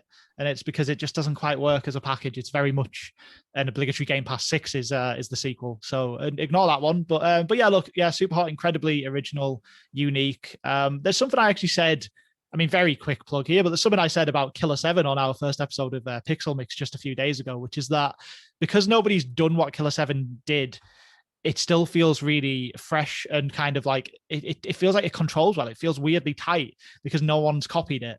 And I think Super Hot is still in that stage now where, you play a Call of Duty from 5 or 6 years ago and it feels a little bit rickety. It feels like it's a bit rough around the edges because it's been getting refined every year because we just keep making the same game. Nobody's making Super Hot, it's just the Super Hot team. So you play this and it just feels really fluid and sharp. And I imagine it's going to stay that way because I don't really think anyone else is going to nail this formula. All right, then. Well, that is the first 20 games through on the top 50 list. So it's time again for another Sheety Award. And this time it is the Maybe This Won't Be So Bad award for Game Pass Delusionment. Now, this is an award we're giving out to the kind of game where, we played it and it was actually surprisingly decent. And we thought, this challenge is going to be fine. We can easily beat all the Game Pass. If we get more games like this, it's all going to be okay. And anyway, let's cut to you, Josh, to go through the runners up. Okay, here are 4 games we were fully expecting to be dog shit, and which turned out to be perfectly playable, pull on in this misery for perhaps months at a time. Yooka-Laylee and the Impossible Lair, the Banner Saga Trilogy, Restoado, Double Barreled, and Killer Instinct Classic 2. Yeah, some strong nominees there. I mean, it's fair to say most of those games we were very much terrified of when we tried to play them. Killer Instinct Classic 2 for one, because that first game, man, I mean, I remember you telling me how many times you died on that, and it was something ridiculous. So nice to see Killer Instinct Classic 2 was a bit easier.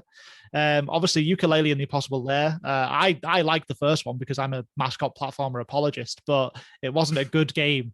So for them to come back with a really tight, well-rounded 2D platformer sequel was a real surprise. I mean, I gave that game an 8 on the sheet. That game almost could have scraped my list for this competition even. So it's done very well there. Yeah, just some good stuff, man. Yeah, I mean, for me, the Banner Saga, I remember looking at the Game Pass artwork for those 3 titles, and I just filled with dread. I just thought it was going to be absolutely awful to play through. And yet, I thoroughly enjoyed them. The Banner Saga 2 in particular was another outside potential nominee for the top 50 here because I enjoyed it that much, even if the series didn't quite hit the landing on the third game. But you mentioned how many times I died on Killer Instinct Classic. I think it was like 172 or something, trying to beat the final boss. So to find out that Killer Instinct Classic 2 just had some really sick club beats and some enjoyable, simple fighting mechanics was a real delight.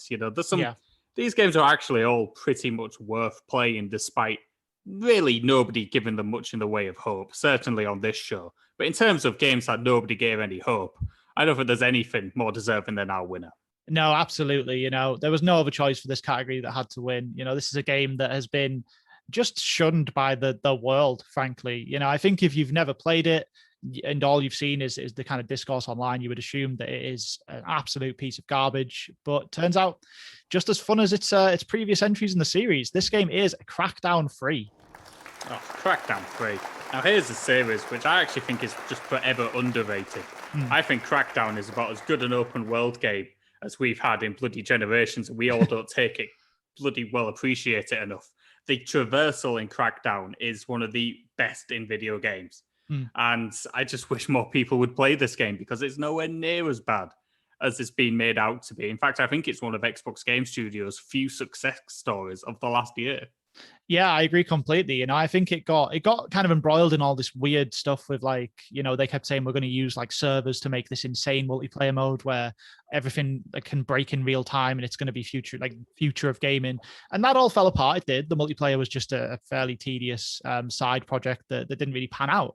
But the main game of Crackdown 3 is everything you loved about Crackdown 1, just again. You go around, you're a superpowered agent, you jump around, collect all the agility orbs to make yourself be able to run and jump faster, which is still, if you gave me you told me to do a top 10 of just the best kind of things that have happened in gaming in the last sort of couple of generations, just jumping around collecting agility orbs, man, it's so much fun.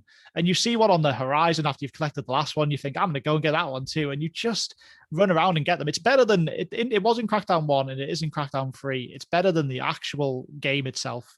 The story and the combat all pales in comparison to just hopping around this city like a crazy superhero, collecting these orbs. It's just pure gameplay in just a simple form. And I absolutely love it. So yeah, look, if you still haven't tried Crackdown 3, just give it a go, man. Just boot up that single player campaign, jump into it. You'll have a ton of fun. You really will.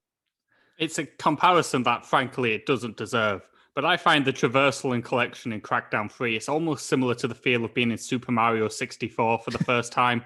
When you just run about, jumping around with Mario, just having a good time. You don't need to be doing anything. You're just jumping about, having a blast. Crackdown 3 nails that. You just jump around, collecting these orbs. You don't need to shoot a damn soul. You can just jump about and have a very good time in Crackdown 3. And very few games manage that. It's the Mario 64 trick. And strangely enough, it's not quite as good as Mario 64. No, maybe not, nah. But at least in that one sense, I actually think it's really quite fantastic. So yeah, a bit of a hidden gem. Kind of sad it doesn't make the top 50. Maybe it should have, actually. Maybe it could have been about 49th. I think it had a real chance. It was very close. So yeah, very, very fun game. Closer to Mario 64 than Superman 64, despite what everyone else would have you believe. So do check it out. Heading back to the top 50 list, and the number 30 slot, still available on Xbox Game Pass with 57 points, it's Tetris Effect.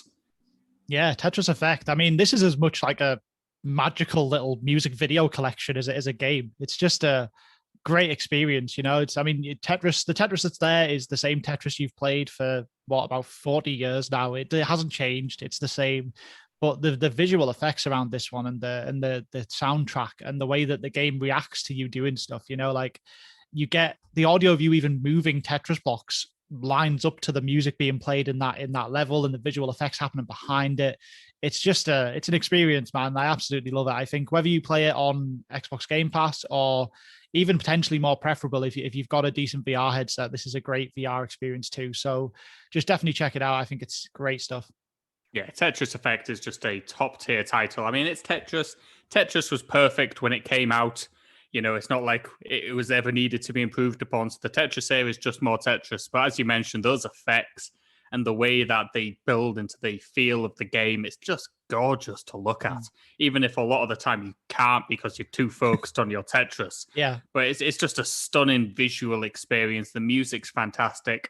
It's unsurprising it's got the work of the Res co-creator as part of it, because it's so very Res, and Tetris Effect is a spiritual successor to that. And I don't think it could be done with any game other than Tetris, because it's so reliant on the idea that you just slip into a zone with it, that you don't really need to think about what you're doing.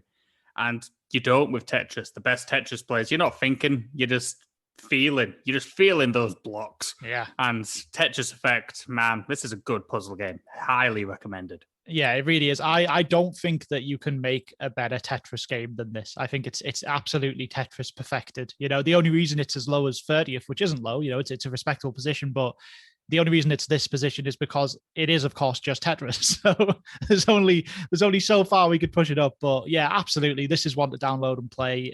Similar to what I said with Plants vs Zombies earlier as well, this is a great game to keep installed on your system for the odd kind of 10 or 15 minute burst. It's easy to pick up and play, easy to spend hours on if you want to. So massive recommendation. Yeah, and when you slip into those zones and you play this on the highest speeds, it's almost, spiritual. Yeah. It is a ridiculous word to use to describe a video game, but it hits those sort of levels of just transcendence. You just don't even think about it. You are just one with the block. Yeah. I mean, God bless this game. Fantastic title. Yeah, man. Number 29. Part of Xbox Game Pass very recently with 56 points. It's Grand Theft Auto 5. Yeah, Grand Theft Auto 5. I mean, you can't do a top 50 list like this without putting Grand Theft Auto 5 on it. It's simply too big a game, too epic a game. There's so much in there. It's absolutely packed full of everything that you could do, all kinds of crazy activities, mad heist missions, a great story, fantastic voice acting. It's all there. At the same time, I'm not that bothered about it, to be honest. Can't lie. GTA is a really weird one because I know how fantastic it is. I know how amazing it is. And it's finished in this position on the merit of my ranking as much as yours. We both ranked this around the same area.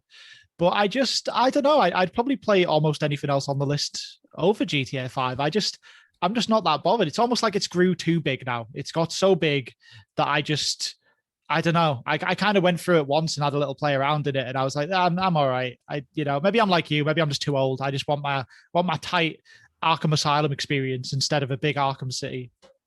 Maybe that's it, because like you, and I remember as we were ranking these lists, I messaged you and you messaged back saying, how is GTA 5 this high? Because neither of us particularly like it. And yet it's managed to just stealth knack its way up to 29th place on the list.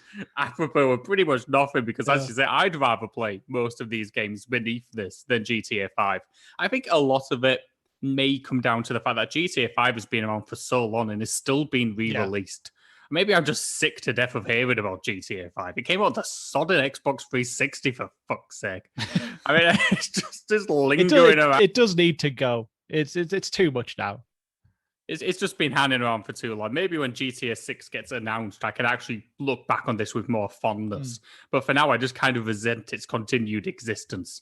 But beyond this bizarre dislike we've developed for a wonderful title, which has still managed to place 29th out of 500 odd games, I still think this is a fantastic time. I think the three characters work very well. Each one serves its own purpose to the type of GTA you want it to be.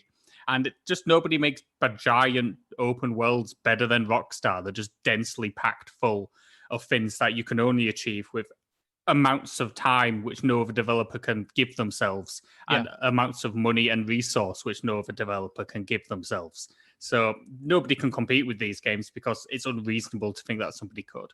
Yeah, no, you're right, man. I mean, that's it. Rockstar get given all the money in the world and all the time and patience that they would possibly need to make the final product they want to make. And that's why these games are the most just insanely well built up open worlds that you can find.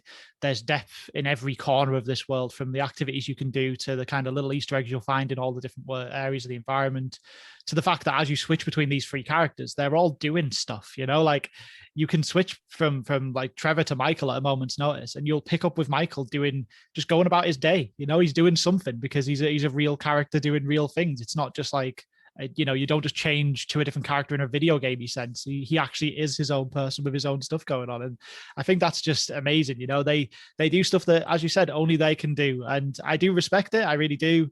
But yeah, maybe you're right. Maybe at this point, it's just the fact that this is an Xbox 360 game that is coming out on Xbox Series X and PS5 this year. At some point it has to die. It has to just go away, and we have to do a new one because it's been around too long. Number 28. Available on Xbox Game Pass as part of EA Play with 54 points, it's Titanfall 2. Yeah, Titanfall 2. This is easily one of the kind of tightest first-person shooter campaigns that have been released in the last console generation. Just an absolute joy to play from start to finish. Wonderful kind of juxtaposition between your time spent as a little weedy pilot man on the ground and then a big badass robot tank guy when you're in your Titan. Incredibly fun, some really clever creative levels. This is one of the two games that has a fantastic time bending sequence in that you will find on this list. They're both equally amazing. Yeah, love it, man. I also think it's easily the most kind of underplayed of all of the fantastic first-person shooters that came out last gen. I don't think enough people played Titanfall 2. It feels like a common thread that people are always telling people to play it, but I'm not sure people get around to it. It doesn't get the reputation that your kind of Dooms get, and I think it should. I think it's really, really special. I think Titanfall 2 is a fantastic game, which just, as you say, it's kind of slipped under the radar for a lot of people. It takes Call of Duty-esque FPS shooting, mixes it with a little bit of Prince of Persia traversal, and those two things work better than it had any real right to. I mean, it's created by Respawn, some of the old Infinity Ward heads from the Call of Duty series, so perhaps that tightness is not to be expected. But it just plays really well, man. As you say, that juxtaposition between the big, massive mechs and the small little dude, but both play well. You don't feel like you're missing out when you're a Marine, and you certainly don't feel like you have to slog through the Titan sections. Both have their own pros and benefits that make for a fun, both single and multiplayer experience. I mean, the story in this is real good. It's just a fairly short 6 to 7 hour campaign. It's not hugely long, but has that standout level. I think a lot of games will hit this list just for one really good bit of game design, and the time-bended level in Titanfall 2 is a joy to play through. And when mixed with very rock-solid game design and mechanics, you're just looking at a heck of an experience. I think it's well worth its place on this list. Yeah, absolutely, man. And I mean, that's not even getting into the multiplayer suite, which, sadly will have died down by now. But my God, was Titanfall a fun multiplayer game? Again, taking this kind of pilot and Titan nature into an online kind of multiplayer zone it was done to perfection. It was fantastic. And it's almost a real shame now that, the kind of multiplayer brunt of the series is really just happening in Apex Legends, which is not quite the same. Number 27, still available as part of Xbox Game Pass with 53 points. It's The Walking Dead Season 1. Yeah, man, Walking Dead Season 1. I mean, a bit of a relic at this point. This is it's a real old game. Thankfully, the one on Game Pass is a slight remaster. I wouldn't say it's fully remastered, but it's at least running on an Xbox One version rather than a 360 one, which gets rid of a little bit of the jank. Look, man, this game was a revelation for its time. The real birth of the walkie-talker games that we now get quite a lot of. It's just a very simple from a gameplay standpoint, kind of like almost like point and click adventure without the puzzles. But you walk around, you talk to people, and you make huge decisions as you go through these 5 episodes of the story. I think definitely at the time this came out, there was no other video game that had told a story as good as The Walking Dead season 1. I think everyone who played through this season, particularly those last couple of episodes, powerful stuff, man. I still think about it now, and I think it's a real shame that I never quite managed to get through the rest of this series. Really, I did a bit of season 2, and then I kind of fell off because there was a lot of awkward release schedules where you'd sometimes wait 9 or 10 months for the next episode. But yeah, all the season 1's right here. You can play it all on Game Pass. The rest of the series, the entire game season, is actually on Game Pass too, if you do get into it now. So I actually almost feel a bit envious of people that could pick this up now, experience this story, and then not be held back by waiting for release dates for any more content, because it really is a special game. Yeah, absolutely. I think if you'd have asked me 10 years ago, this game could have placed a lot higher on this list. Perhaps as more games have done what the old Telltale series did, some of that shine has kind of rubbed off it. But at the time, this was absolutely brilliant for choices and ramifications of them. I mean, you mentioned Mass Effect up on the list. I think this does it a lot better. I mean, it's so lame as a video game is to make its choices matter. So of course it should do. But they really do feel like they matter. Simple things that, didn't feel like they had a huge amount of bearing could blow up in hugely disproportionate ways, which is both frustrating and also very exciting because, no choice feels academic, no choice feels obvious. Sometimes picking what seems like the safest thing is very much not. And, the story will twist and turn to change in ways you just did not see possible. But the main reason people love this game so much, and certainly the reason I did, is the central relationship at the heart of it between your character Lee and Clementine, the little girl you rescue very early on in the first episode. It's just beautifully written. It really is. It's a very touching tale, taking what The Walking Dead never really lived up to potential as a property in both TV and comic books and video games. But at its best, it was doing things like this. And I just thought it was a very touching relationship, which over the course of 5 episodes just really grows and deepens, and you'll probably shed a few tears by the time it finishes. I know I did when it came out, and I played the later games. They didn't click as much, but this was very good at the time, still worth a play now. Yeah, absolutely, man. Totally agree with that. I think this is easily the standout of Walking Dead as an entire franchise. The TV show in particular has had its ups and downs, and the comic books may be the same. But yeah, I mean, season 1 of this is something really special. So well worth a go. And then, as I said, if you do want to play the rest of it, it is there. I've heard that the final season apparently is a real uptick in quality from the seasons preceding it. So, you never know. Maybe if you get into it, you'll see the full thing out. Number 26, no longer a part of Xbox Game Pass with 51 points. It's Beat the Sheet World Cup runner-up. It's Shenmue 2. Yeah, Shenmue 2, nice. Nice to see a good representation here for the silver medalists at the Beat the Sheet World Cup. Look, Shenmue 2 takes everything that Shenmue 1 did and just stretches it out a bit. It's bigger scale. You spend a lot of this game in this wonderful representation of Hong Kong that we adored enough to really give it some good points for that in the World Cup episode a couple of weeks ago. And it has all the rest of the traits that we loved about Shenmue. A mercilessly slow story that continues to go nowhere up until the very last bit of the game. You've got more kind of, more tedious activities. You spend a lot of time carrying books in this game, which is just got to do it, man. Ryo needs to do some work. He needs to earn some money, needs to get some information. So you just got to get it done because you are living his life. You're not playing a game. You got work to do, and it's it just continues that thread.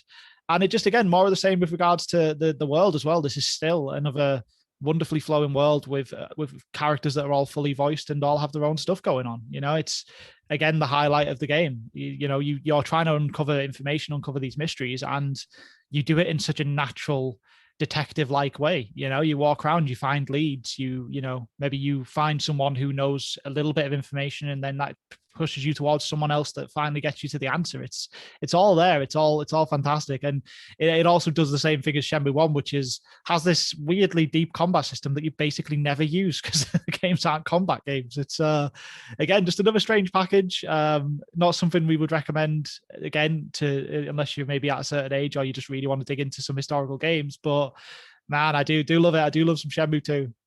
Yeah, Shenmue 2 takes everything that Shenmue did well, but just improves upon it. Its pace is better. there's less staring at a watch waiting for things to happen because you can skip time in this one. And although maybe that goes against the ethos of Shenmue, deep down, we all needed it. It is the right thing to do, to be able to skip on a couple of hours to keep the story moving a bit quicker. It does help the story as well, the fact that you're not just pissing about for hours doing absolutely nothing. Talk to somebody for one line of dialogue and then wait hours again. It moves at a crisper pace. The characters are better written. The actual ragtag gang of buddies in this game is quite fun. I quite like them all. And, they'll all be in typical Shenmue fashion, completely forgotten in the third installment. Alas, that is just what they do. The only thing I think this game does worse, because in terms of locale, it's denser, more packed. There's more mini games. There's more of everything in this game. The only thing it does worse is these bloody quick time events, which were very much a thing in Shenmue 1, but were just a slight annoyance. And in Shenmue 2 are just an absolute fucking nightmare. There's just lengthy sequences of QTEs in this game, which are just abhorrent. And the timing never quite feels right. I never quite got it, despite the fact that I ought to do a sodding QuickTime event. I've played Ninja Blade. I know how to do QuickTime events, but alas, I could never quite get the hand of them in this game. But other than that, I still love Shenmue. What a great series. I mean, man, that one segment, there's a segment in Shenmue 2 where you have to get to the top floor of a building, and on each floor there's like a comical like plank, almost like walking the plank you have to do to get from one side to the other. And those are just full on QuickTime event sections. And if you make it up to like the 5th floor and fail one QuickTime input, you're just back at the bottom again. And it takes like 15 minutes to get up there. It's absolutely miserable. And yet it is still the 26th best game on this sheet. There's no question about it. I love this stupid game. Absolutely adore it. Look forward to Shenmue 3 almost certainly being a part of Pixel Mix Game Club at please. some point in the name future.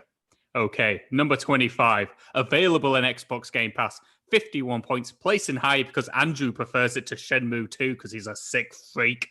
It's Oblivion. Yep, Elder Scrolls Oblivion. I'll get ahead of some of the hate now and say the only Elder Scrolls entry on this list. Look, Elder Scrolls Oblivion, man. This super old game now. This came out in the second year of the Xbox 360. In fact, it came out about 5 months into the console, actually. And it's just a fantastic, gigantic open world. There hadn't been an open world that was on the scale of Oblivion. There hadn't been anything anywhere near it before this game came out. It's a gigantic map. You can walk from end to end of it completely freely. There's no areas with loading screens, except for if you go into like buildings and stuff. It's all just there in front of you. And there's just what felt like endless possibilities to do whatever you wanted in the world at the time. There's a good, I'd say at least 200 or 300 hours of content here if you want to do everything and dig up everything that's in this world. Just again, the scale of that is insane, and nothing ever touched it, and very few games touch it now. So I give it a lot of credit for that. In terms of it being here instead of Skyrim, because this was of course my nomination, you certainly wouldn't nominate either of those games.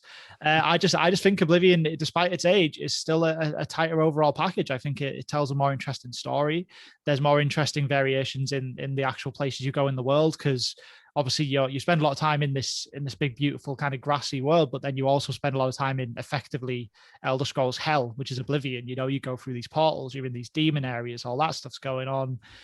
So I just found the variance there a lot more enjoyable than Skyrim, which is largely just a big bunch of snowy mountains. So that kind of pips it for me. Maybe it's just a nostalgia play. Maybe I just played Oblivion at the right time and kind of fell in love with it and didn't quite click the same with Skyrim. But I'd still think this game really stands out as something special even today.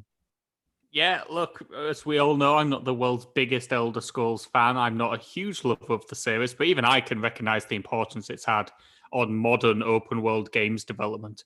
So many games now densely pack their maps full of stuff to do in these giant places because that's what Oblivion trained people to expect.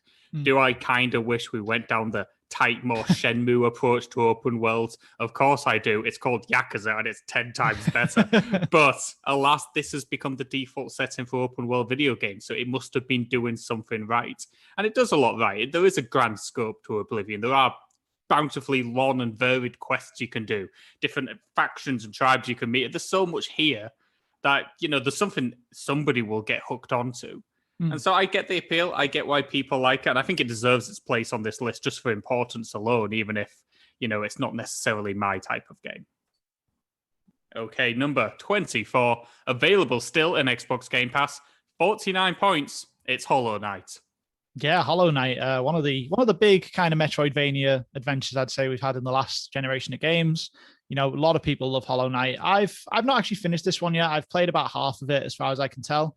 And I do like it. I do like Hollow Knight. I think it's a beautiful game. I think it's got a great kind of understated soundtrack. It's very, you know, you just kind of hear undertones of music and sounds below the game, and it works well with the context because you're kind of exploring a lot of creepy underground kind of cavey type areas. That's awesome. I think it controls fine. I don't think it's as slick as a lot of the other games.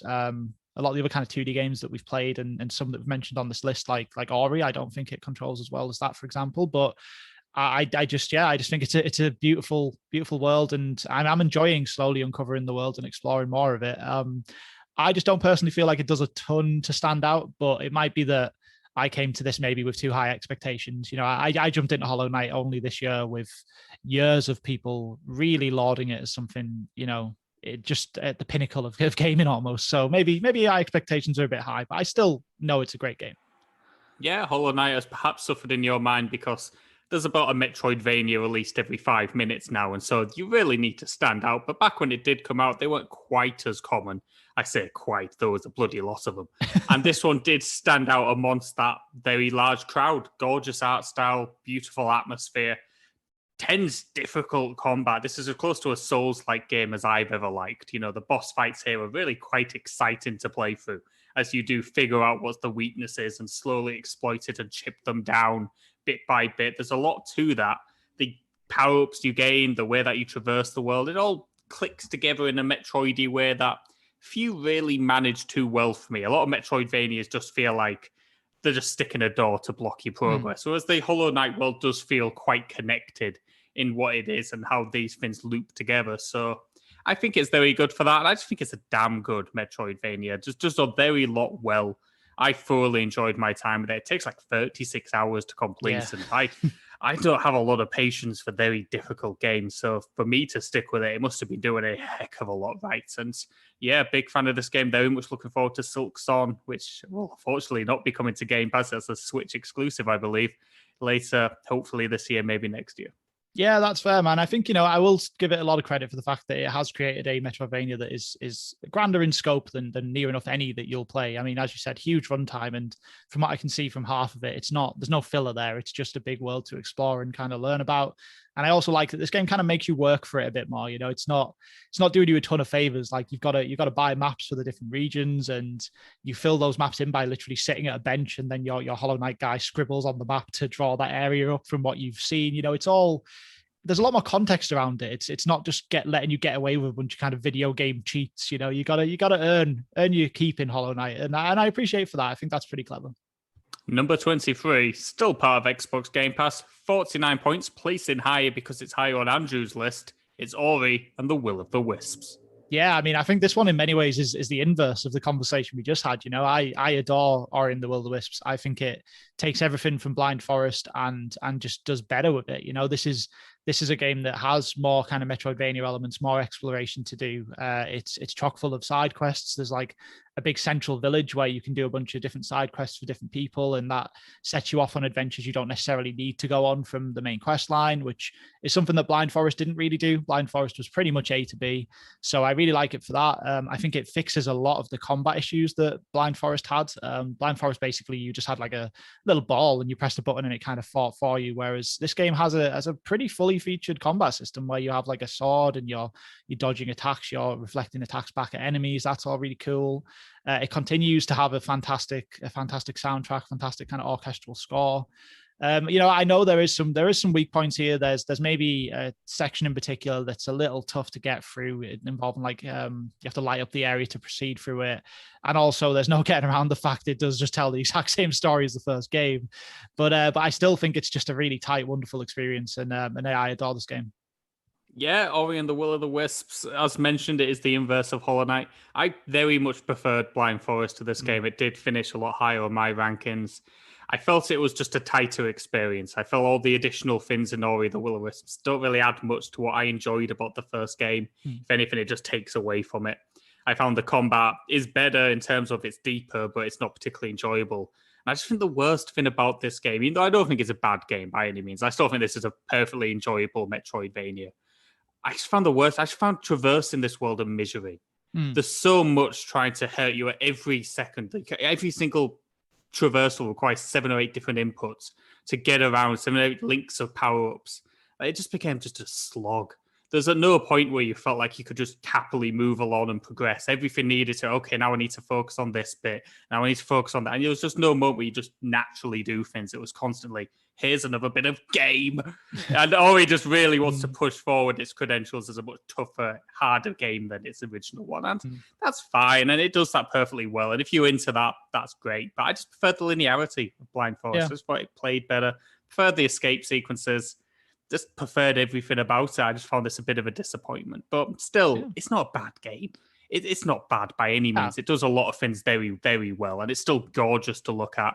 Beautiful soundtrack. Absolutely fantastic. It is the same story. It's just kind of funny.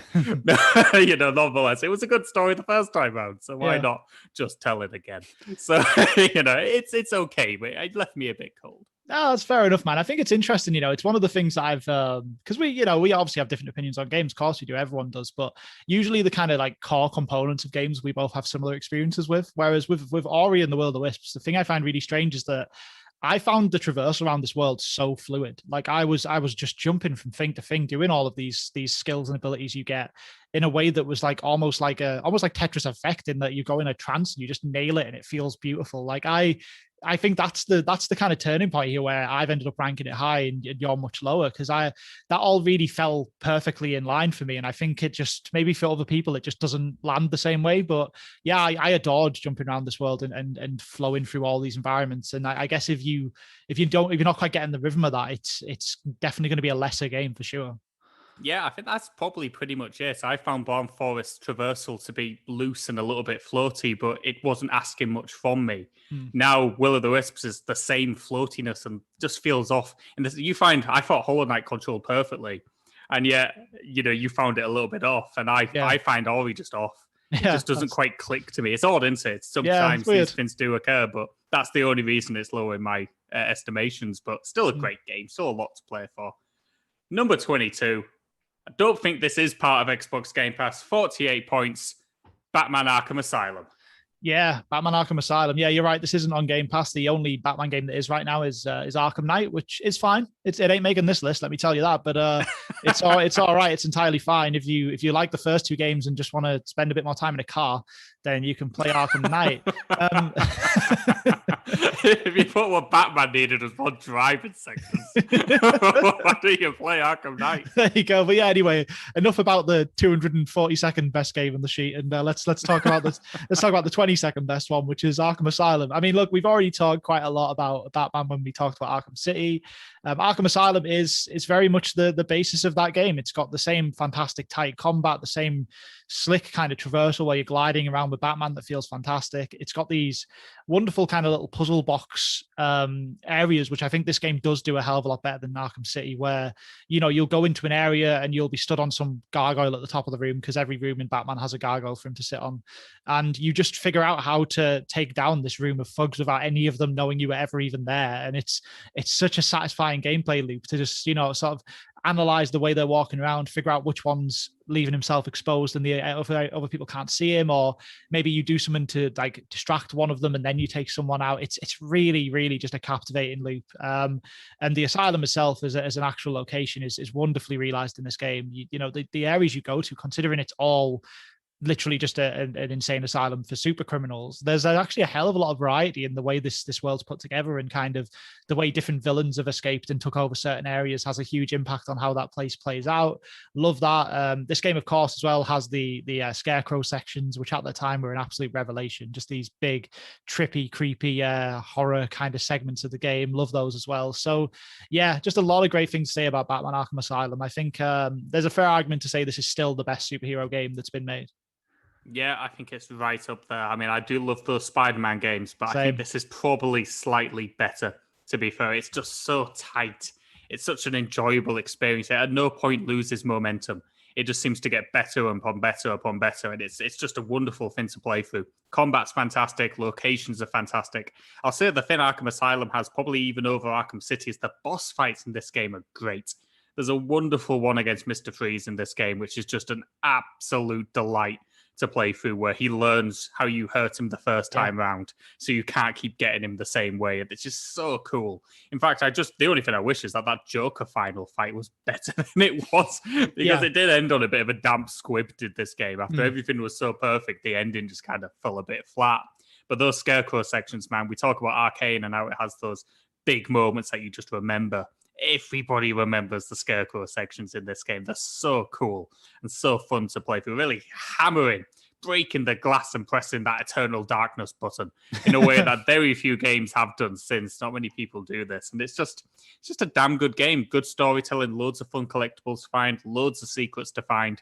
It's just fantastic. I couldn't recommend it highly enough. Yeah, totally agree, man. Number 21, no longer available on Xbox Game Pass.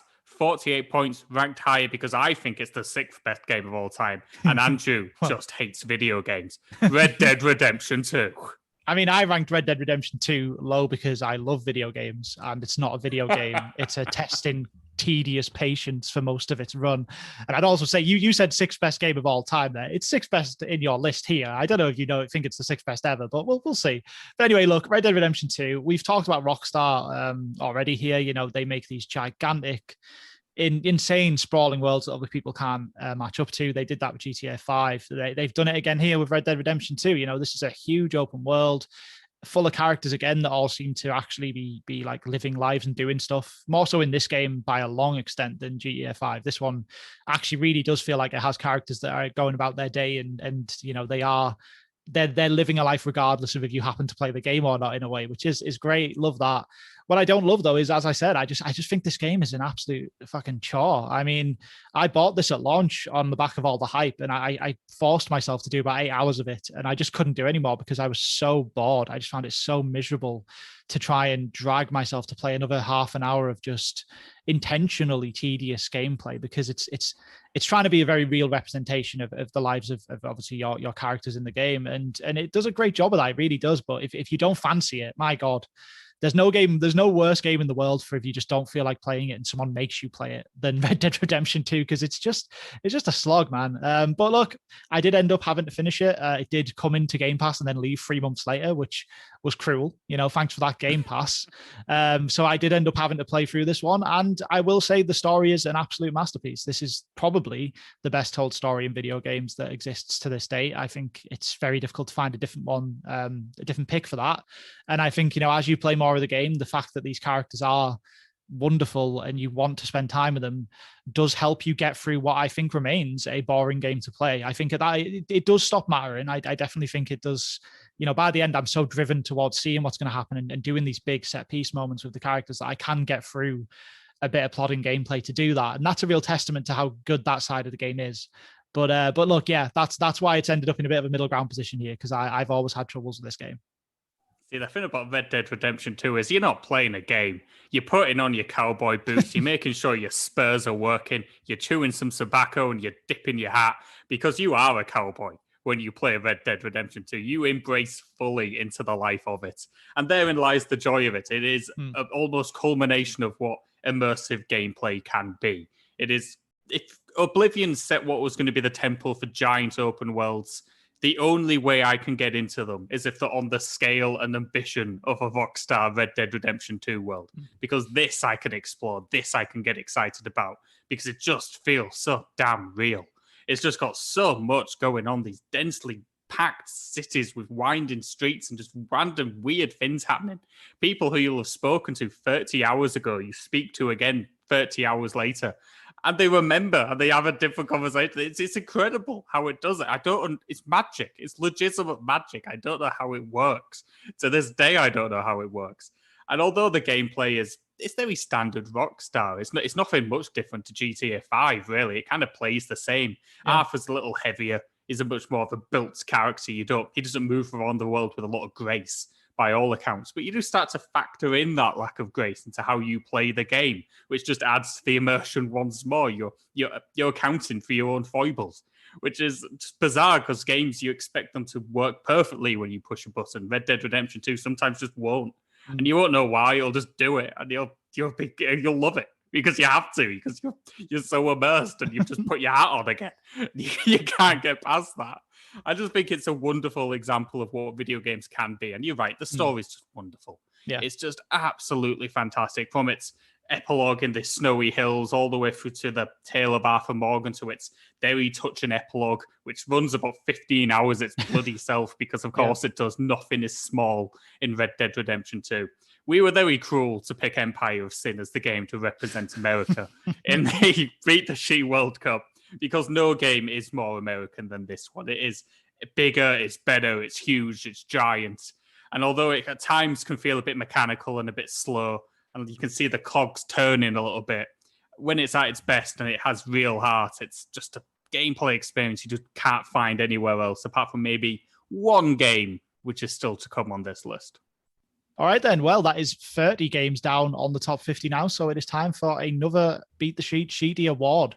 And this time the award is the What Is Wrong With Me Award for Game Pass Bafflement. Now, this award is being handed out to a game that we just can't even really understand why we bothered to play it. You know, like obviously during the Beat the Sheet challenge, we've had to play games when they leave the service, you know, so those games definitely don't count here because we have no choice. You know, we have to finish games when they're going to leave. There's something we need to do, but obviously there's about 500 games on the sheet, and sometimes we just finish a game and then we sit in a little private conversation and we're like, I did this for some reason, don't know why. And this is definitely the category for that. So let's run down the runners up, Josh.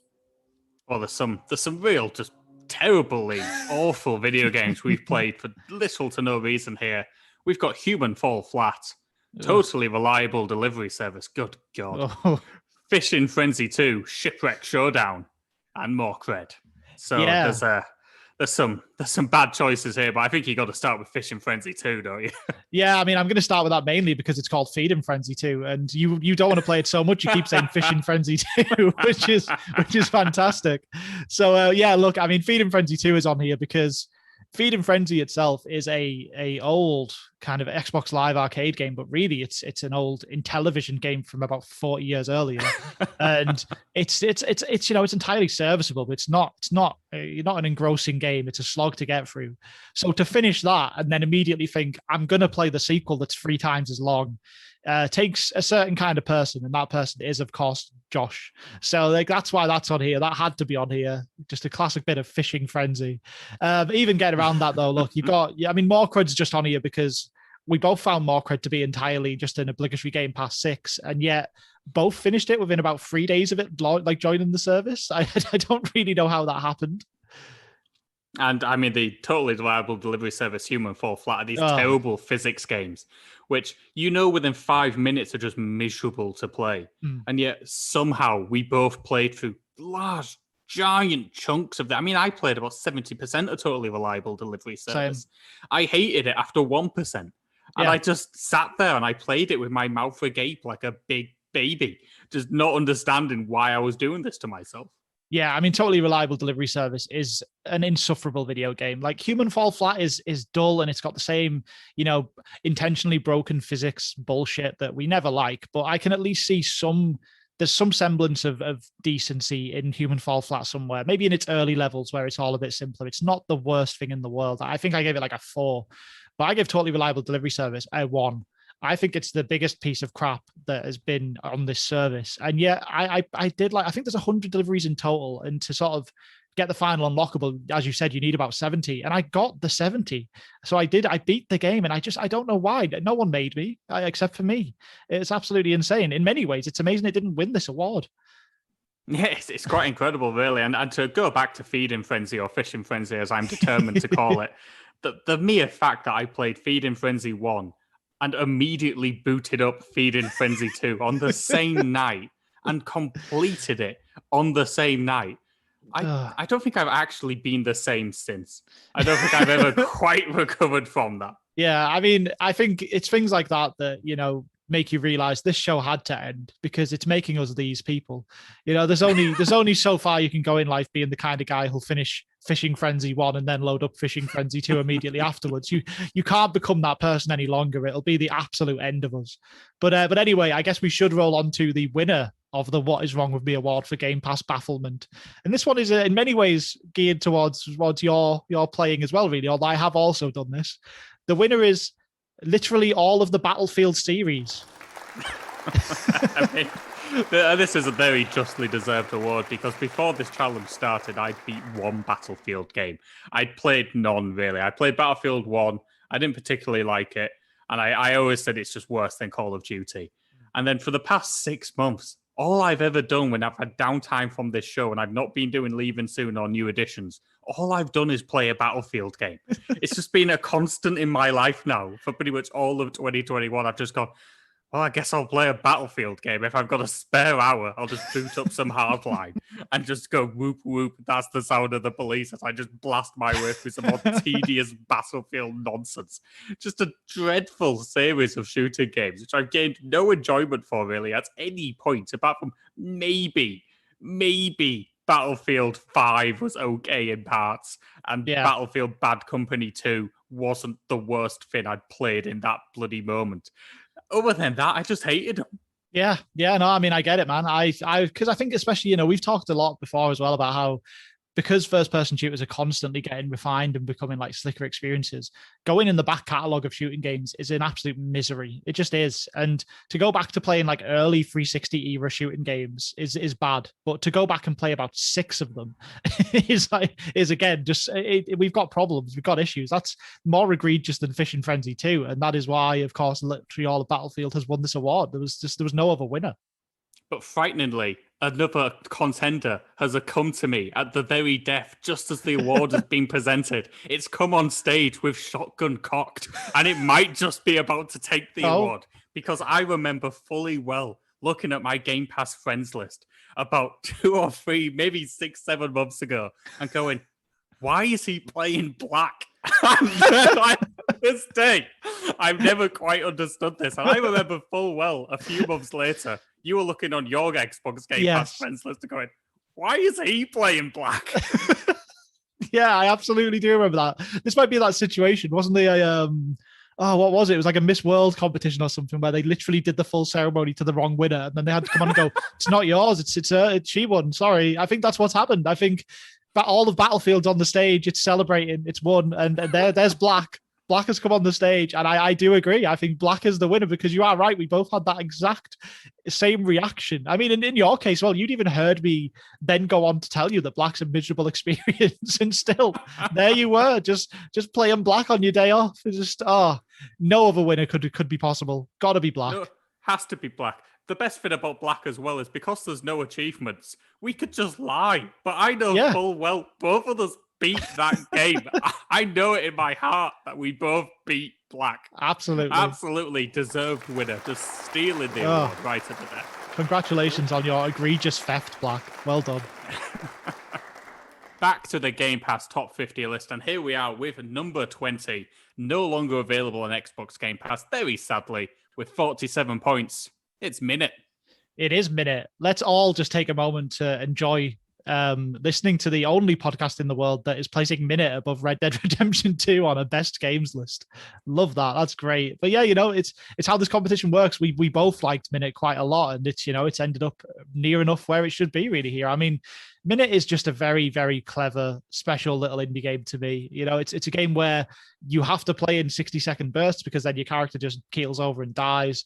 And in the process of doing that, you're slowly uncovering more information about this planet, this world you're on, and you slowly work towards completing the quest in the space of, maybe about 4 or 5 hours. But it's just so satisfying and engaging to kind of traverse around what is effectively almost like an old top-down Zelda, like a Link to the Past style world, but in these 60-second loops, while there's some fantastic, like wonderful chiptune music in the background as you go about doing it. It's just wonderfully put together. There's so many great little set pieces in here, and just funny ways of making you have to, make the best use of that 60 seconds. Like, I mean, an early highlight for me always is there's a character you bump into right near the start of the game, and he speaks excruciatingly slowly, but he does have very important information. And you basically have to get to him within about the first 10 seconds and then sit through like 45 seconds of him talking slowly to get what you need from him. And that's just great. I just love it. I think, yeah, this is just one of the more unique indie games of the last sort of 10 years, really. And I think it thoroughly deserves to have a good showing on this list. I'm thrilled you brought up that example because I was about to do the exact same thing. In terms of my favorite gaming moments, that is right up there. Just listening to that guy talking, he just desperately wishing him on him, and you just die at his feet the second that you get the information. It's just absolutely fantastic. I love Minute.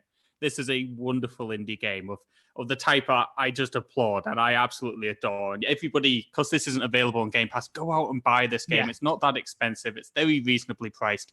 And it's a wonderful experience. It's the top-down Zelda game, which we just don't get anymore. It's every bit as good. It's every bit as inventive as those old top-down Zelda games as well. Packed full of humor, packed full of personality. Gorgeous black and white art style and design, and just run all the way through it. It's just really good, man. I really like this game. And even though, is it better than Red Dead Redemption 2? Well, we're taking a massive pinch of, okay then here. But you know what? In many ways, I think it is. It's just a delightful game that I thoroughly enjoyed playing. And there's not many games on this list I'd rather play again than Minute, to be honest. I could happily return to this game and have a bloody good time doing so. Yeah, I think because I forgot a lot of the intricacies of kind of the puzzle solving that happens in Minute, and I'm glad I have, because I could totally load this up today and just play it in one sitting and have a great time doing it. And I think that's it, man. I mean, it's called Minute, and I think minute to minute, you are constantly having a great time playing this game. You know what you want to spend that 60 seconds figuring out. And then you go and do it, and you keel over, you die, you start again. But you're constantly learning and building on that knowledge that you've kind of got about the world. And you do have some persistence. Like if you find certain items, you will then have them. And I just love that. I think you're constantly doing something. And I think in many ways, obviously, yeah, it's mad that it's finished above Red Dead Redemption 2 in a lot of ways, but that's it, as a pure enjoyable game that you're playing, you will get more fun each minute of Minute than you will in the average minute of Red Dead. It's just the way it is.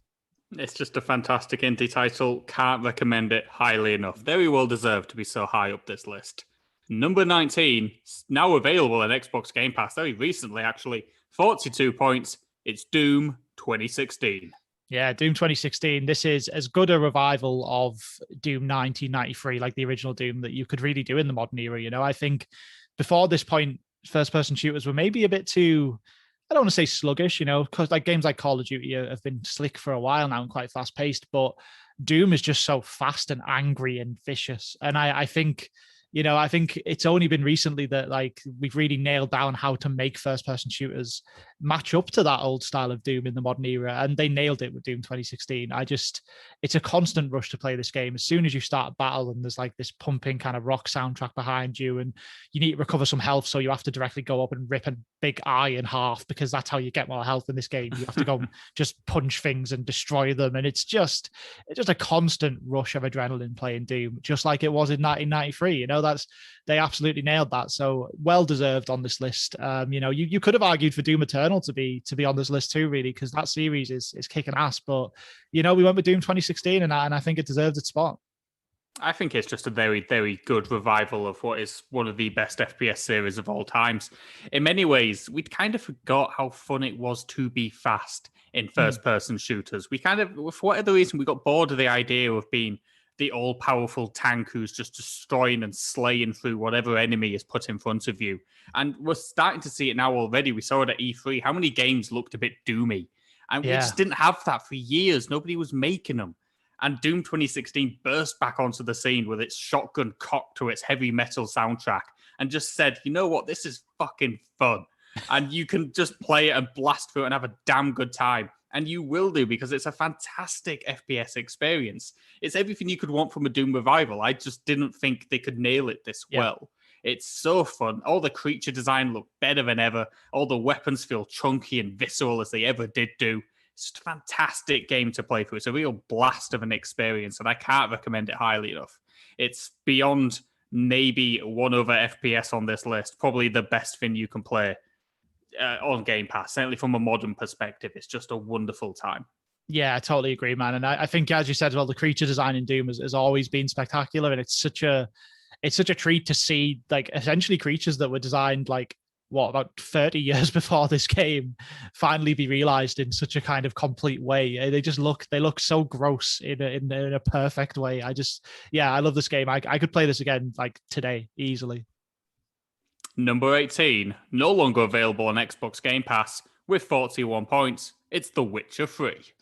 Yeah, Witcher 3. This is one we had to race through because of leaving soon, which is a criminal way to play The Witcher 3. Let me tell you, this is a gigantic open world RPG with so much going on, so much depth in the environments, and just a ton of really interesting side quests that in many ways outshine the main quest line. I know there's also 2 huge DLC packs that I've heard are also better than the main game, but of course we had to play it in 14 days, so didn't do a lot of that. But yeah, look, Witcher 3 is it's really good, man. I enjoyed my time with it a lot. It's a game that I do own, so I will probably go back and spend more time with this at some point.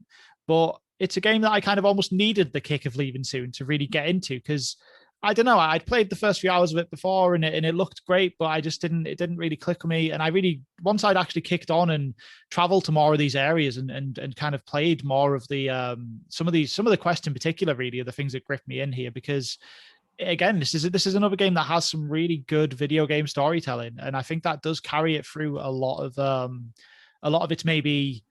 I don't know. I don't want to say it's got bad combat, because it doesn't. The combat's perfectly sharp and the traversal's perfectly fine as well. But I think it's the stories and the characters that I think pull you through Witcher 3. Yeah, exactly. I mean, it does gameplay wise. It plays fine. It's not janky in any way. It's perfectly enjoyable, but it's not what you're here for. Yeah. You're here to step foot into the world, and in a similar way to Red Dead Redemption 2, it's this densely packed world of charms and delights and characters to meet in a way that most open world games don't quite hit for me. The Witcher 3 is just a gloriously varied landscape, loads of different places to explore. The side quest mission design in this is brilliant. The actual mission design of the side quests, which are so often just fetch kind of quests, aren't they? Most side quests just descend into go here and kill something here, then come back and collect a reward. And The Witcher 3 can sometimes do that, but it usually takes different tangents away from that in ways you wouldn't necessarily expect, or you could bring them to a close in ways that you necessarily wouldn't have thought to do. And it's just enjoyable to play through them. Side quests, I tend to do out of just some form of gaming completionist bug, which gnaws away at the back of my mind. But in The Witcher 3, I wanted to play them. I wanted to learn more about this world and follow these characters' stories and see what would happen to them if I did give them the time they deserved. And that's just scratching the surface. Doing like the monster hunts you can do, which is every bit as fun as a Monster Hunter game, but you don't need to spend like a college degree level amount of time learning how to do it, which is very appreciative on my behalf, to doing like some stupid races on your horse, to playing Gwent, the greatest card game available on Xbox Game Pass. What a delight that game is to play. There's just so much to do. There's so much to enjoy. It's just a heck of a game. I get why people like this. Yeah, I agree, man. I think, for anyone who's maybe gave Witcher a little bit of time and fell off it, or maybe they've just never quite made the jump to play it, I would say, really do give this a go and play up until there's a storyline that happens in the first 10 hours involving a character called the Bloody Baron.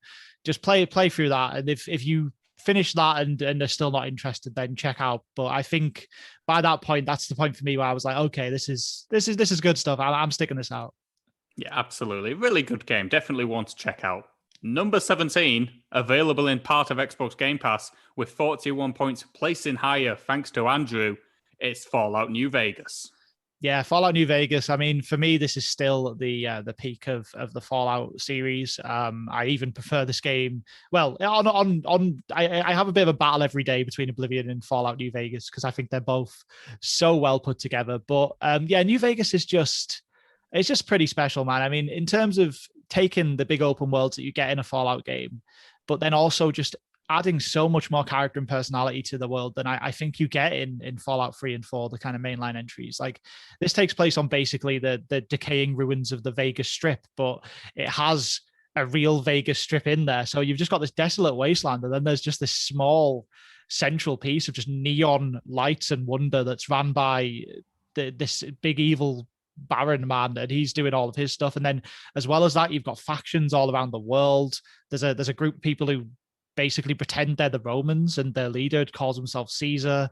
You've got like, more kind of standard like military troop style people, and you're entirely free to just pick any of these people to side with and do their storyline in a way which was much more in depth and elaborate than it was even in Fallout 4. Like Fallout 4, you pick basically which of these two types of people do you want to join, and then you join them and that's it. Whereas New Vegas, you were very flexible and free to kind of jump around these groups and do work for them and kind of figure out where you wanted to go. And I've not seen another open world game achieve that in the same way. And yeah, as I said as well, just the personality in particularly the Vegas Strip area in this game is just bloody brilliant. I mean, there's an entire gang of people who just think they're all Elvis. They all just dress like old Elvis and talk like him. And they're not even like a major set of characters, but they're just there. They're just doing Elvis things, and it's just wonderful. So yeah, I got a lot of love for this game. I worry about how easy it is to jump into today if you've never played it. Like I can kind of almost bat away all of the jank and the kind of clunkiness of it because I've experienced it at the time it came out. But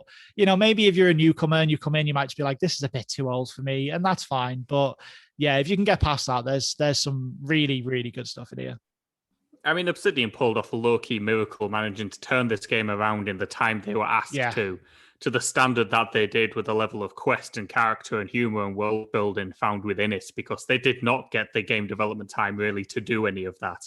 And yes, it's probably better than Fallout 3, which Bethesda gave themselves bloody years to do. Yeah. So, it's a heck of an achievement just on that front alone. It is the best Fallout game I think they've made since the, away from the old turn-based games of old, which are just a different beast entirely. Of the new version of Fallout, this is as good as it's been.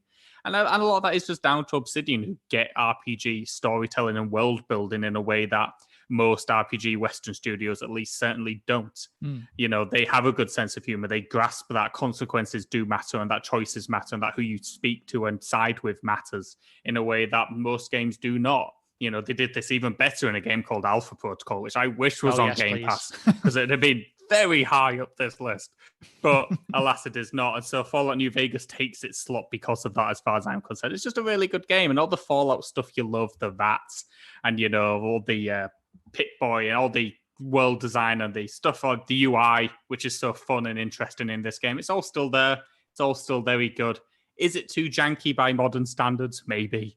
Yeah. I don't know. Maybe you did need a bit of old affinity for it, but certainly for us who played it when it came out, it's still a damn good game and one that deserves its place high up this list. Yeah. Number 16, available on Xbox Game Pass with 41 points, placing higher once again because of Andrew's list. It's Mass Effect 2.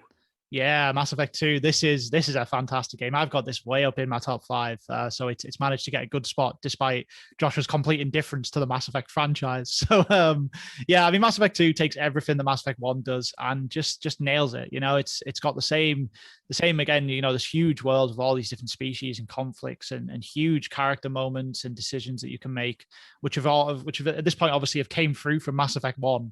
Something that games just have never really managed to nail except for Mass Effect. You've got all this baggage coming with you. They do a great job with that. A ton of dynamic events happen in Mass Effect 2 based on your choices in the first game.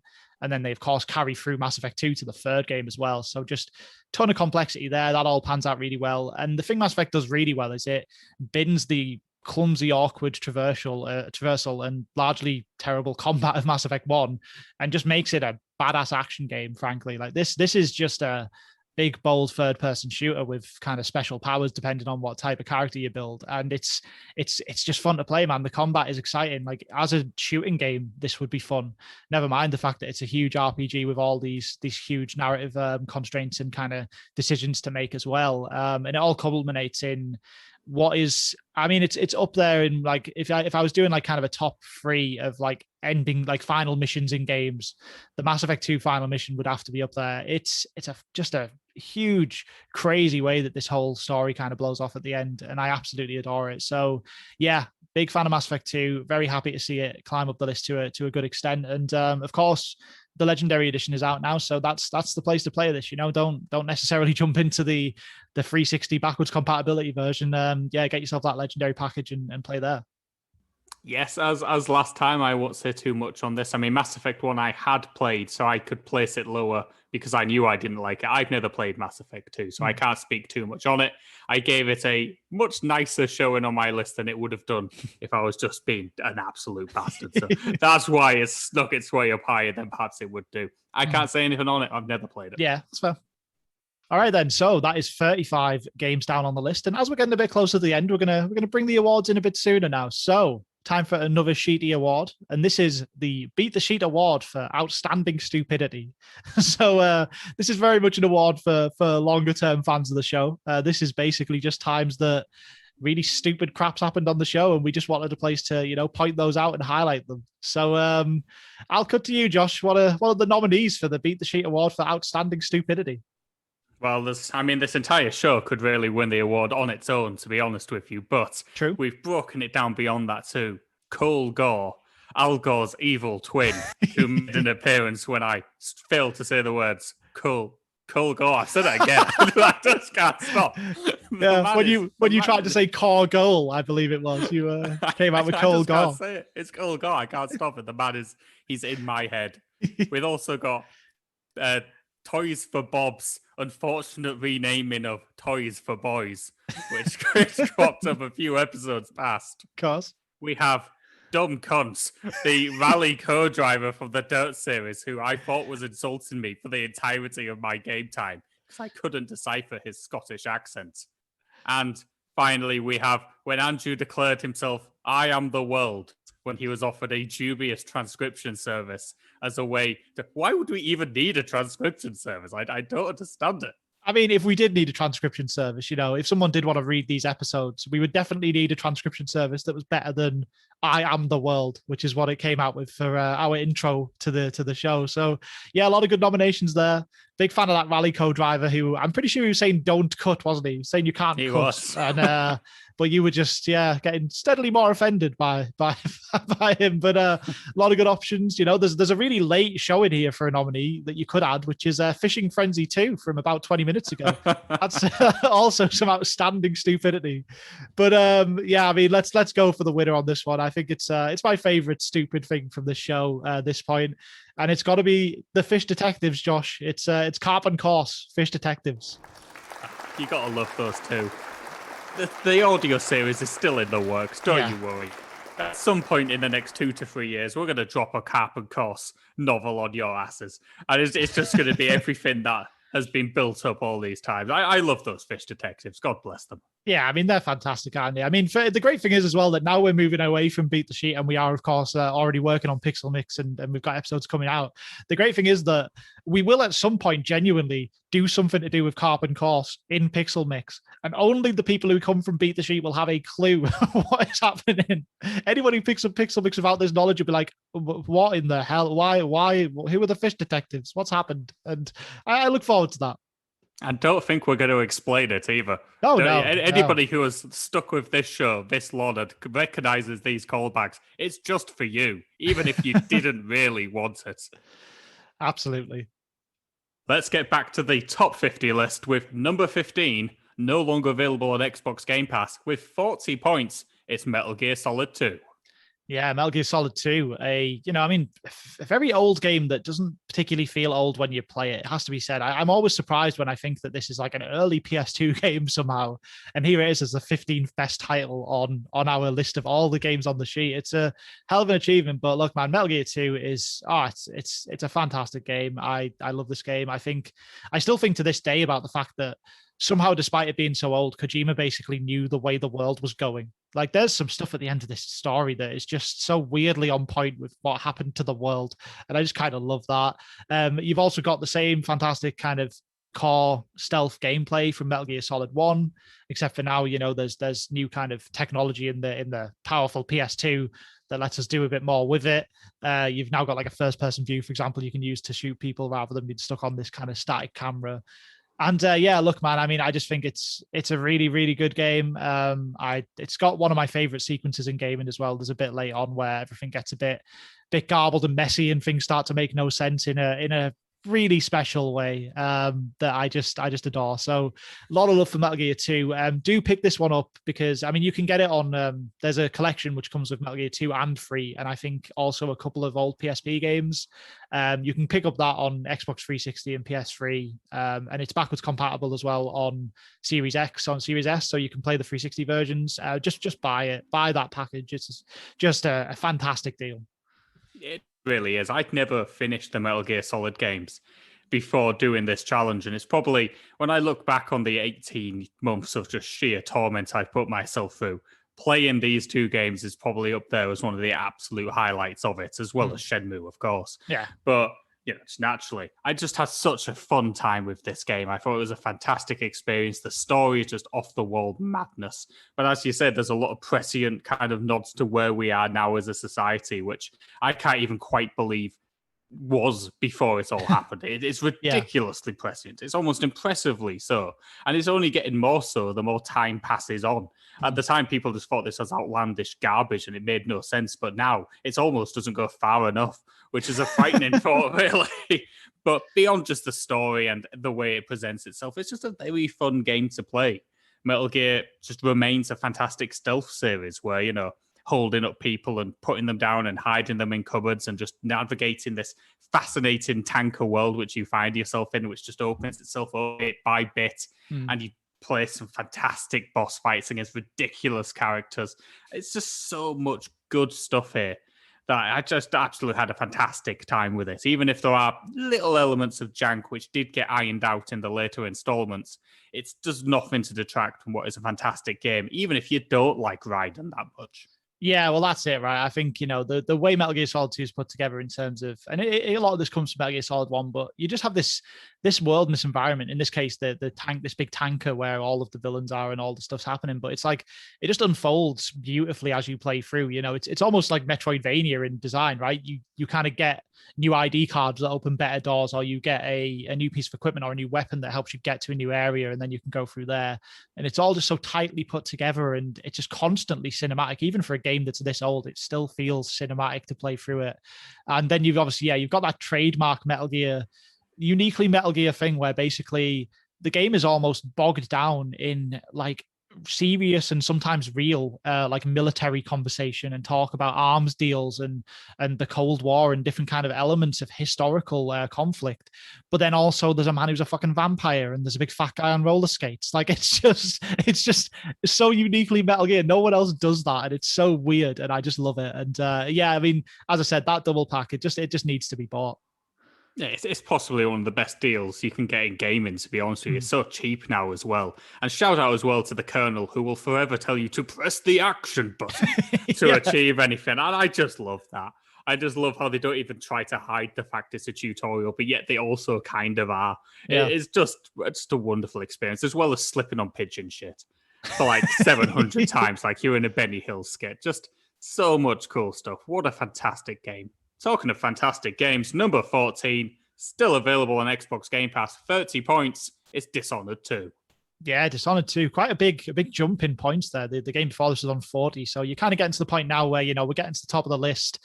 These are games that are just, largely either revered by one of us or at least loved by both of us. That's kind of where we're getting now, really big picture stuff here. And Dishonored 2 is just a absolute stealth gaming masterpiece by Arcane. I mean, I got to say, like, me personally, like, I prefer my stealth games a little bit more, I don't want to say casual, because, like, it's not the Metal Gear Solid games are casual, but it's maybe similar to what I was saying about survival horror earlier. Like, in Metal Gear games, even though you're being sneaky, you feel like you've got a lot of tools at your disposal. You feel quite powerful.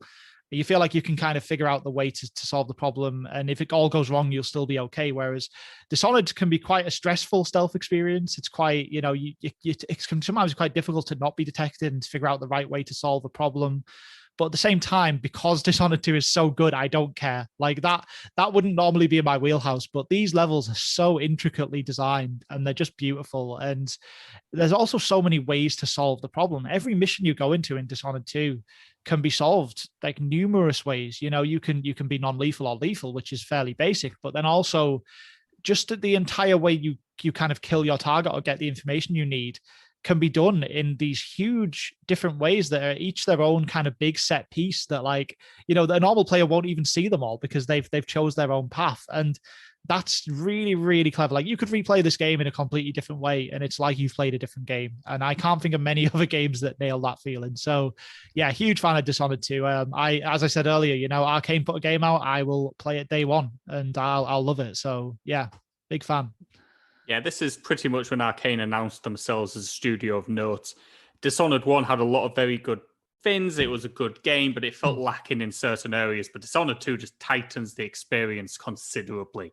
This is a masterclass in open-ended branching game design. You can take these levels, these sandboxes, these little puzzles in many ways, any way you want to. You can attack it stealthily, you can attack it with a mixture of both, with combat. There's so many different ways to approach the levels that it sets before you, and it doesn't really judge you for doing it in any one way. You don't do it wrong in Dishonored, but if, you know, something goes wrong, you need to think quickly on your feet to make it work again. And that's just very cool. It's very emergent game design. You know, things can go wrong, but you can still wrestle back control of it as long as you're quick enough on your feet and on your mind.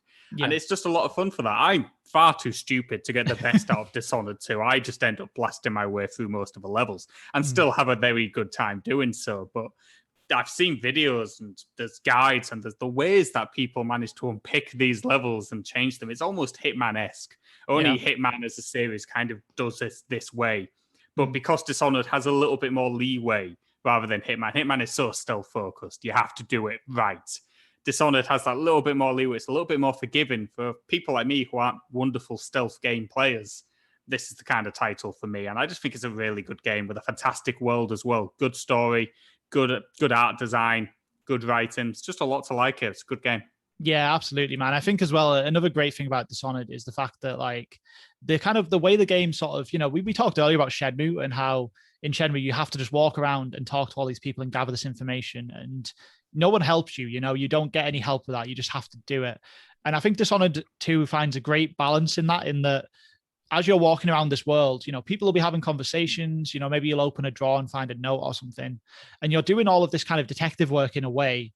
But the game helps you with it in that, you know, if you happen to walk past a couple of guards having a conversation about a security issue, even if you weren't kind of keeping your ears pricked up to hear them, you'll hear a little scribble sound, and the game you'll now have a note in your inventory that says, you know, that you overheard some security guard saying that there's a problem with, like, the West Gate or something. And I just love that because you kind of, it's just a perfect balance of making you feel like you earned the right to know those tricks, but without you actually having to, like, egregiously kind of just sit around and wait for things to happen. You know, it lets you just naturally absorb all this information and then use that to kind of succeed in the mission the way you want to do it. And I've not seen another game achieve that in the same way. I think it's a really, really special sort of stealth experience and something that should absolutely be played. And we mentioned in our previous Arcane game Prey that they always have one standout level. And we mentioned in Titanfall there were 2 time travel levels of note within this ranking list. It's found in Dishonored 2, and it is something quite magical when it comes together. It's a fantastic level. One of the best levels probably of the past generation.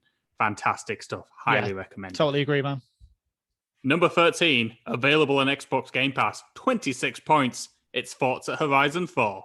Yeah, Forza Horizon 4. I mean, realistically, this answers the question, how far can a racing game go in this rankings? Because Forza Horizon 4 does nothing wrong. It's basically about as good a racing game as can exist. So 13th is a damn good showing. It's done really well here.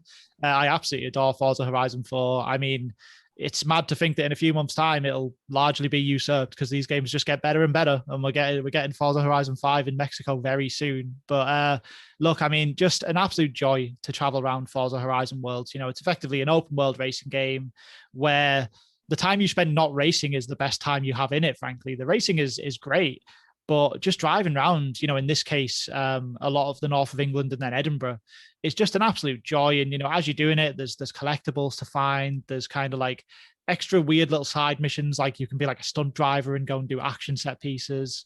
There's like a bunch of missions sponsored by Top Gear, which are kind of similar. You do like wacky challenges. Those are great. And then the big showstopper in Forza Horizon is always these showcase missions. So after you've done a certain amount of races and you've built up the racing festival to a certain amount of fans, you end up doing these showcase races, which are largely scripted events. You're kind of meant to win, but nonetheless, you just do crazy stuff like race an old steam train or race a giant hoverboat or like have a race against a plane. It's absolutely ludicrous, and the way they put them together is magical. And as I said, yeah, I think at this point, in terms of, I mean, I don't want to say Forza Horizon's too serious of a racer, but in terms, let's just say, in terms of racing games that aren't raced in a cart, Forza Horizon is as good as you're going to get. Yeah, certainly for our lists, it's just a perfect racing game. There's just so little wrong with this. As you say, just driving around this world is an absolute delight. I mean, Burnout Paradise tried it about a decade prior, perhaps, to Forza, maybe 5 years prior to Forza Horizon 1. And I think most of us just discounted the idea as something that could work. It just, the Burnout franchise went away after that. People just didn't really take to the idea of an open world racing game.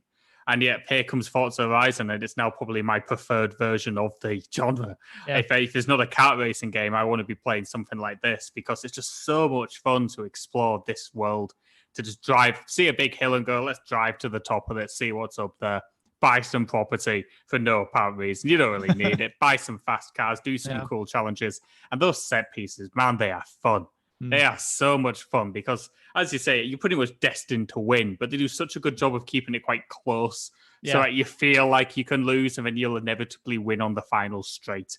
They'll just let you pick up pace and pick it off them, but it just feels thrilling and it just feels fun. And it controls so well and it's so well realized. And the world itself, the United Kingdom in this case, feels very much like the UK. It feels like the Lake District. We've been there. We know what it looks like. Edinburgh feels bloody like Edinburgh. And that's just very cool. Yeah, absolutely. And I think as well, something that we haven't touched on there is the fact that, like, it's always been a bit of a kind of, I don't know, it's just a bit of kind of common knowledge in the world of gaming that when a new console comes out or new, more powerful hardware comes out, it's usually the racing games that push the envelope in terms of graphical quality. And that used to be, or normally is, because racing games are a contained experience. You just have to generate this one track, these 8 cars, so you can really ramp up the visual quality to the extreme on that.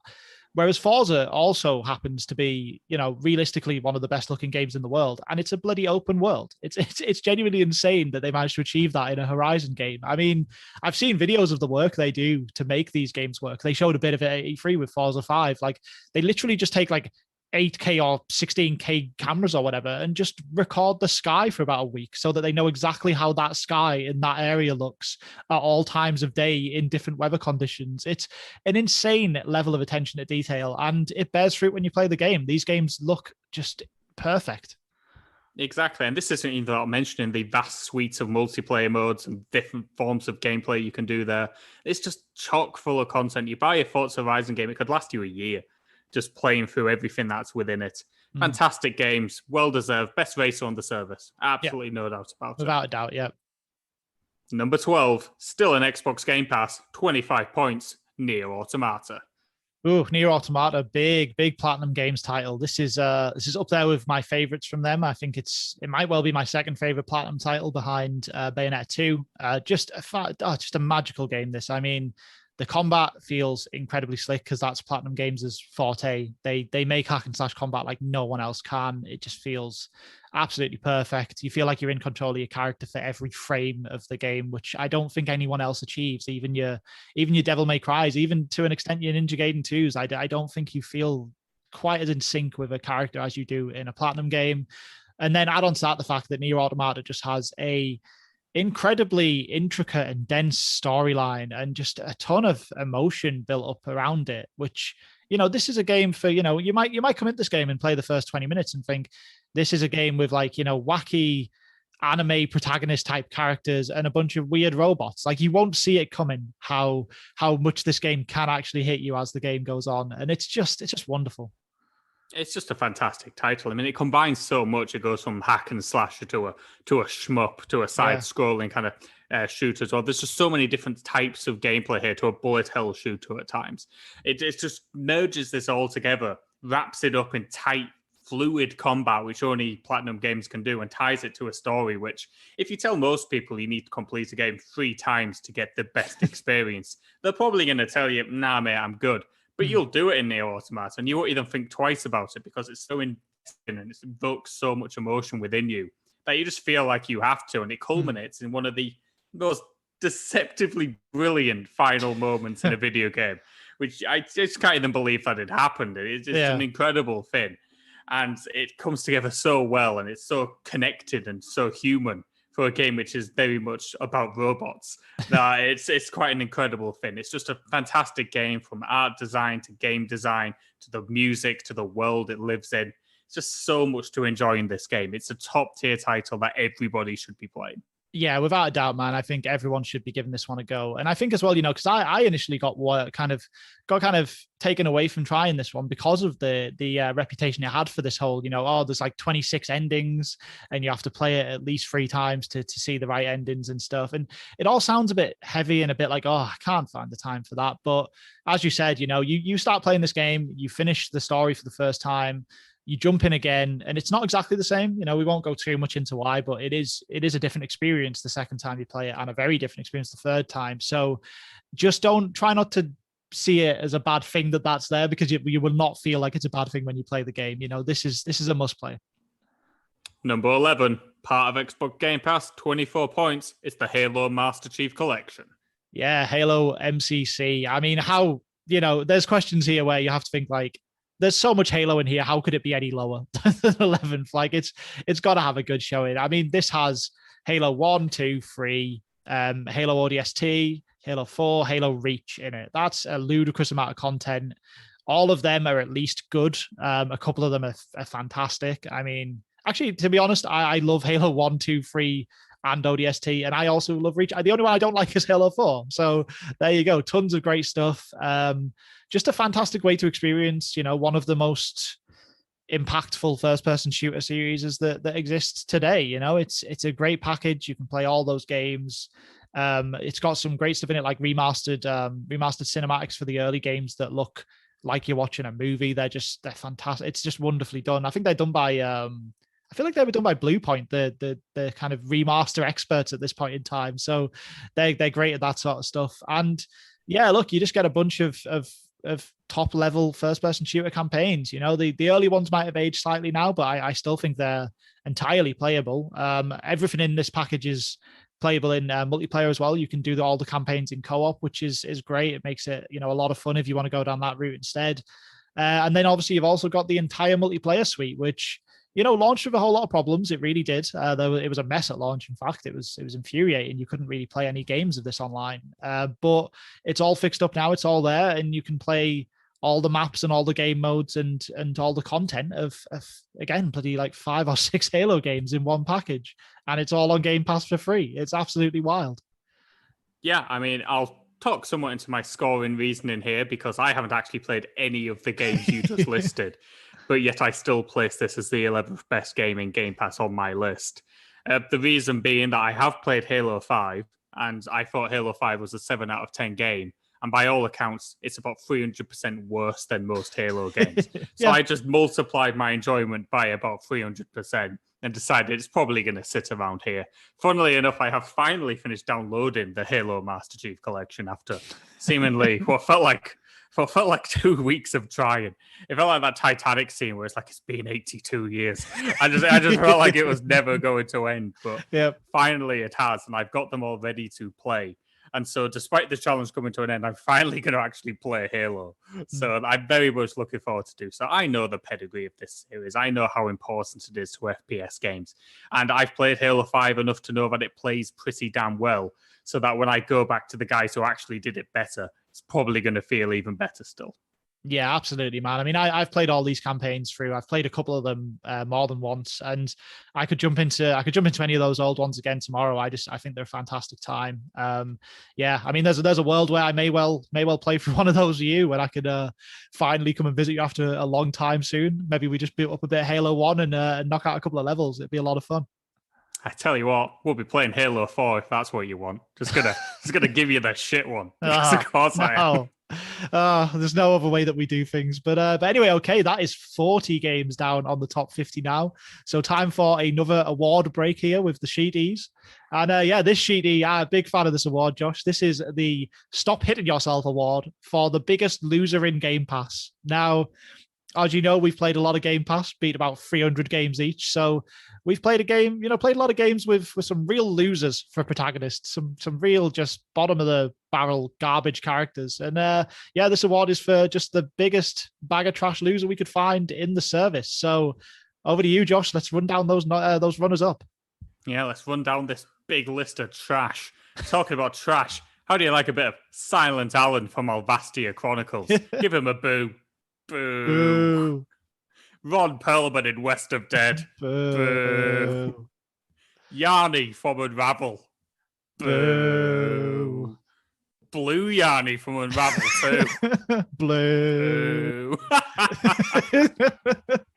Yeah, just a big bag of losers right here. I think we can all agree on that. Yeah, I mean, that's some real losers. I mean, Perlman in West of Dead, just, a miserable game, and all he can do is just die repeatedly and grumble the same odd line every now and then.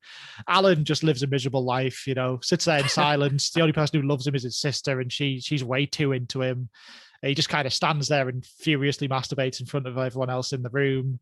He says he's scribbling on a notepad because he can't talk, but those sprites tell a different story to me. It looks very, very questionable. And then who can forget the absolute loser that is Yarny? No one cares about Yarny and his stupid Yarny game with its just pointless story of looking at some old photos. Just go screw yourself, Yarny.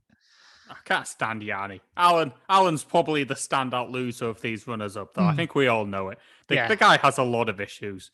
He's just weird. He's unlikable. His sister wants to fuck him. That's kind of odd. Yeah, exactly, man. Alan, massive loser. In many ways, it's amazing he hasn't won this award, but there can only be one winner of the Stop Hitting Yourself award for biggest loser in Game Pass. And I think anyone who was around at the time when we reviewed Kingdom Come Deliverance will know that the biggest loser in all of Game Pass has to be little old Henry from KCD. He's just useless, Josh, isn't he? Oh, it's just absolutely pathetic. What an absolutely pathetic man. He's just annoying. He's whiny. He's got weird daddy issues, multiple daddy issues, to be honest with you, eventually. Exactly. And it's just a misery to play as. The man could die from a paper cut.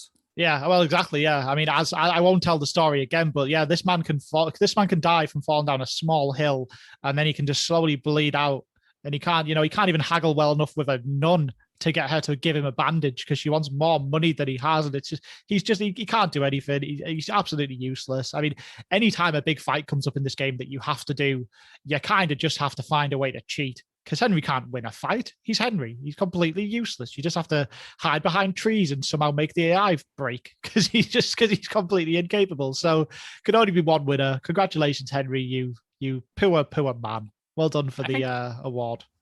I think I'd actually back Henry the Hoover in a fight against Henry from Kingdom Come. Oh, easily. He'd just end up choking on the Hoover nozzle.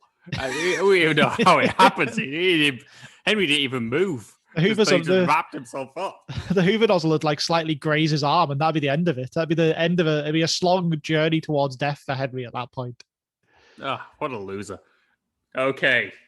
No losers here. We're in the top 10 of the top 50 games in Game Pass. Ooh. And we kick off the top 10 with a game available in Game Pass now. 24 points, placing high on virtue of my list. It's Yakuza 0. Yeah, Yakuza 0, man. I'm about 10 hours into this game, and I know already that I love it. I'm very much looking forward to actually having the time to dig more into the Yakuza series now that we're away from the challenge, which is weird because they're all in the challenge. But when you're trying to race through a bunch of crap every 2 weeks, it's quite difficult to find the time for some of these gems. So love Yakuza. The intricate way these maps are designed, as we said, it's just Shenmue taken to its next step. It's the city you walk around in this is wonderfully realized. It feels living, it feels alive. Every area you go to and the activities you do all just feel right, man. It feels great. So I'll let you go more on Yakuza, but I'm a big fan from what I've seen so far. Yakuza is the perfect culmination of the journey Ryo started in Shenmue all those years ago. Just an exemplary beat-em-up game, fantastic combat systems in this. You'd think a game where you're interrupted in the street to fight a few menacing men every 5 seconds would be somewhat annoying, but the combat is so good, it's so crisp, it's so fun. You never get bored of smashing a bicycle over somebody's face. It's just one of those. It's just life. Life is never better than when you're hitting somebody with a bicycle. And Yakuza just gives you numerous opportunities to do so. Wrapped up, not just in a fantastic combat system, but this beautifully dense open world, capturing a slice of Kamurocho, a seedy district in Japan, where the neon lights are blazing and there's dubious folk milling about doing their business. And you can join in if you want. You can skip it all by. You can focus on the main story, which is just soap opera brilliance. But the chances are you're going to get caught up in those side quests. And the side quests in Yakuza are so good. Just weird, wacky people who just come up and take advantage of Kiryu's deceptively good nature and just abuse his time with ridiculous requests, which go to places you couldn't even believe they could. And they're just a delight to play for. You've got about 80 to 90 sub-stories in every single Yakuza game, and each of them are beautifully written, hilarious to play through. Many of them end up calling back multiple games on in the series. You just can't argue with that. I'll quickly mention as well that Yakuza 0 has 2 separate protagonists. You play as Kazuma Kiryu, who is the traditional lead protagonist in the Yakuza series, but you also play as the mad dog himself, Goro Majima, who is just a delight to play through when he was a little bit more straight-laced, a little bit less fucking weird. But his combat style is fantastic. Yeah. He's so much fun to play as. You can switch as well between different combat styles. It's not just one. You can move between fast and slugger and all-round depth. There's just so many different layers to this game. That's either not talking about karaoke and Sega arcades and bowling and golf. It's just a dense wonderland of things to do, and it's a fantastic game. Yeah, man. It's like you said earlier, right? This is the open world like timeline you live in. You know, you're not a big, massive kind of Assassin's Creed, Elder Scrolls world guy. You want this. You want kind of tight, compact, living worlds just taken to the end point they can logically get to. And I think that's where Yakuza's headed, isn't it? It's just beautiful, wonderful places to walk around. And I mean, my God, even the time I've spent in it, those sub-stories, those side quests they're just insane. You just a bunch of wacky, crazy people with requests you couldn't even dream of unless you were playing the game. And I don't even want to go too much into them. I just want to let people experience them for themselves because they are absolutely incredible. Like you could just spend hours doing those. And then even if you do get away from those to do the main missions, you're just greeted with this wonderfully over-dramatic soap opera, which the Yakuza series is. I mean, the game just has so much to offer. As I said, I've only played like 10 hours of it or so, but I still scored it real high on my list because I know what I'm getting into, and I can't wait to play more. Yeah, just a top-tier game everybody should be checking out. Number 9, part of Xbox Game Pass, 23 points. It's Final Fantasy VII. Yeah, original Final Fantasy VII PS1 classic. I mean, what a game, man. This is something that amazingly was a blind spot for both of us until fairly recently. You know, we've really only just got around to digging through this one in the last sort of couple of years. I think I was maybe just a little bit too young for such a dense RPG when this came out. I think I was maybe 7 when this launched, if not 6. So a bit too soon to try and go on a big sprawling adventure with Cloud and friends, but very glad I've done it now. This game's real special. You know, I spent a bit of time early on in this game thinking, you know, it's a decent JRPG, but it's aged, and you know, I've certainly played more modern JRPGs that I find a smoother experience. Of course I have, but then you get a bit further into Final Fantasy VII, and you realize that somehow, despite this being 1997 and being the first 3D games, you know, that have happened in the series, it's just this huge open world, tons of crazy side activities, tons of different things to be experiencing. And then that's not even getting to the main sort of draw of Final Fantasy VII, which is that the story is there's so much going on in the storyline for Final Fantasy VII, and also they're so brave and surprising in the way that they will just they'll make you do things and make you play as different characters and kind of split up the group in ways that I just did not foresee coming, because, you know, I've played a ton of JRPGs more modern than this. I got massively into JRPGs more in the kind of PS2 GameCube era. And I haven't seen any really that have been as brave as Final Fantasy VII is about sort of just breaking up the usual mold of these games and being like, no, you know what, you gotta play as these guys for now because some big things happening and you know, your party's been separated or anything like that. It's really, really something special.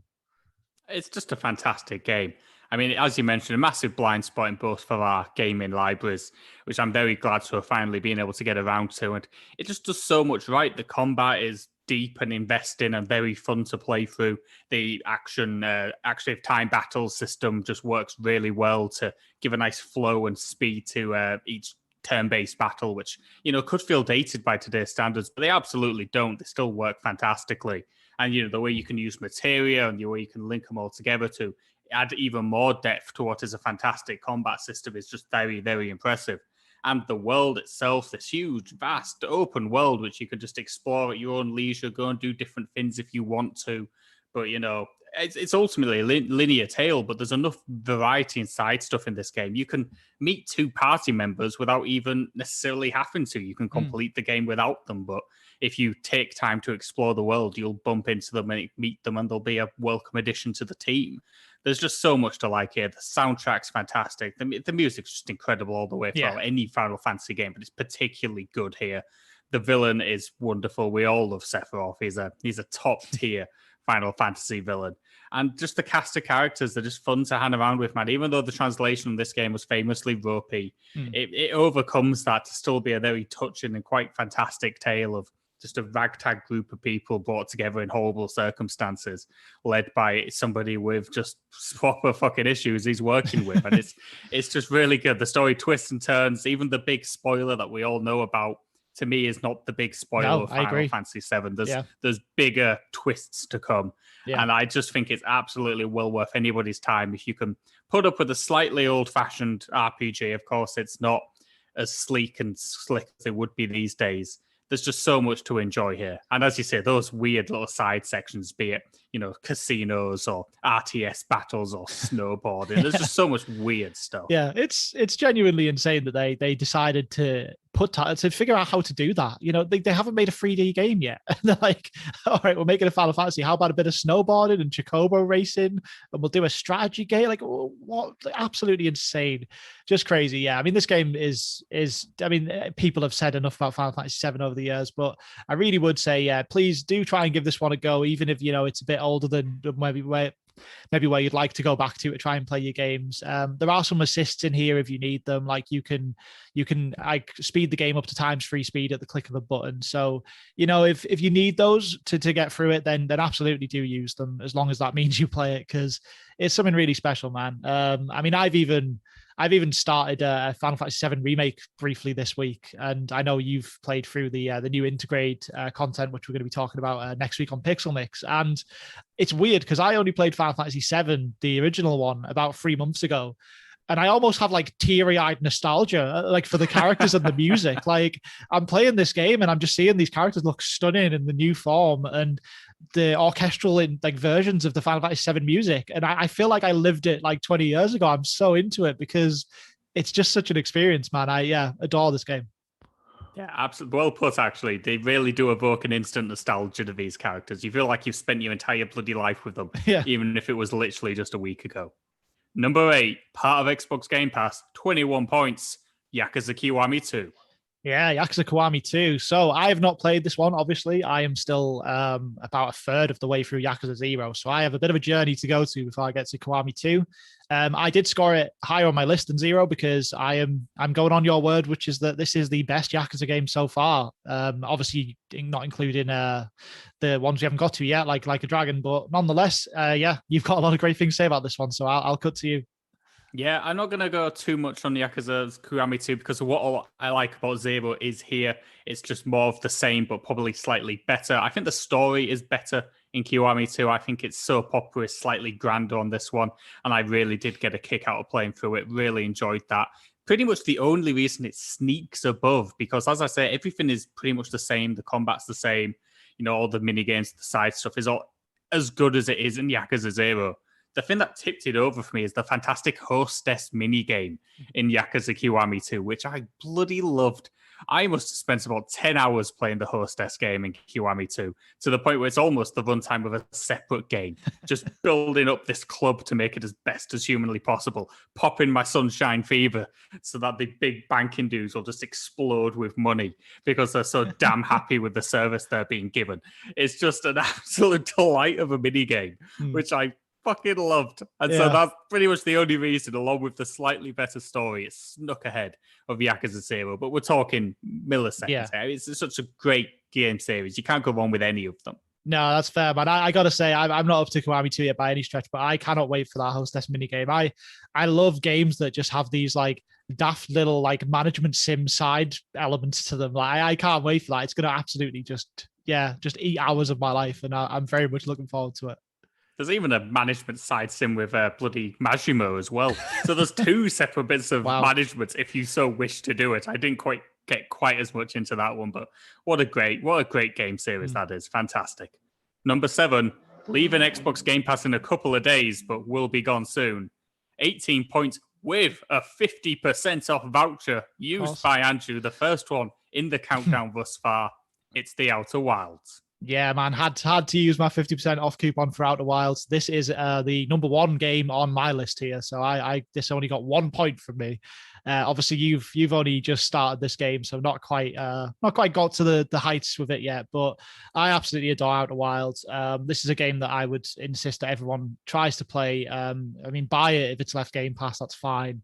It's just there's something really special about it, and I say this from a standpoint of someone who initially tried it, played about 90 minutes and just went, I don't get it. And I turned it off, came back to it about 6 months later, started it again. And it was only a small bit further. I just did about another hour or so and just really started to uncover the layers involved in this world. And it just completely took over my life for about 2 weeks. I absolutely adore it. So this is a game that takes place in a 22-minute time loop.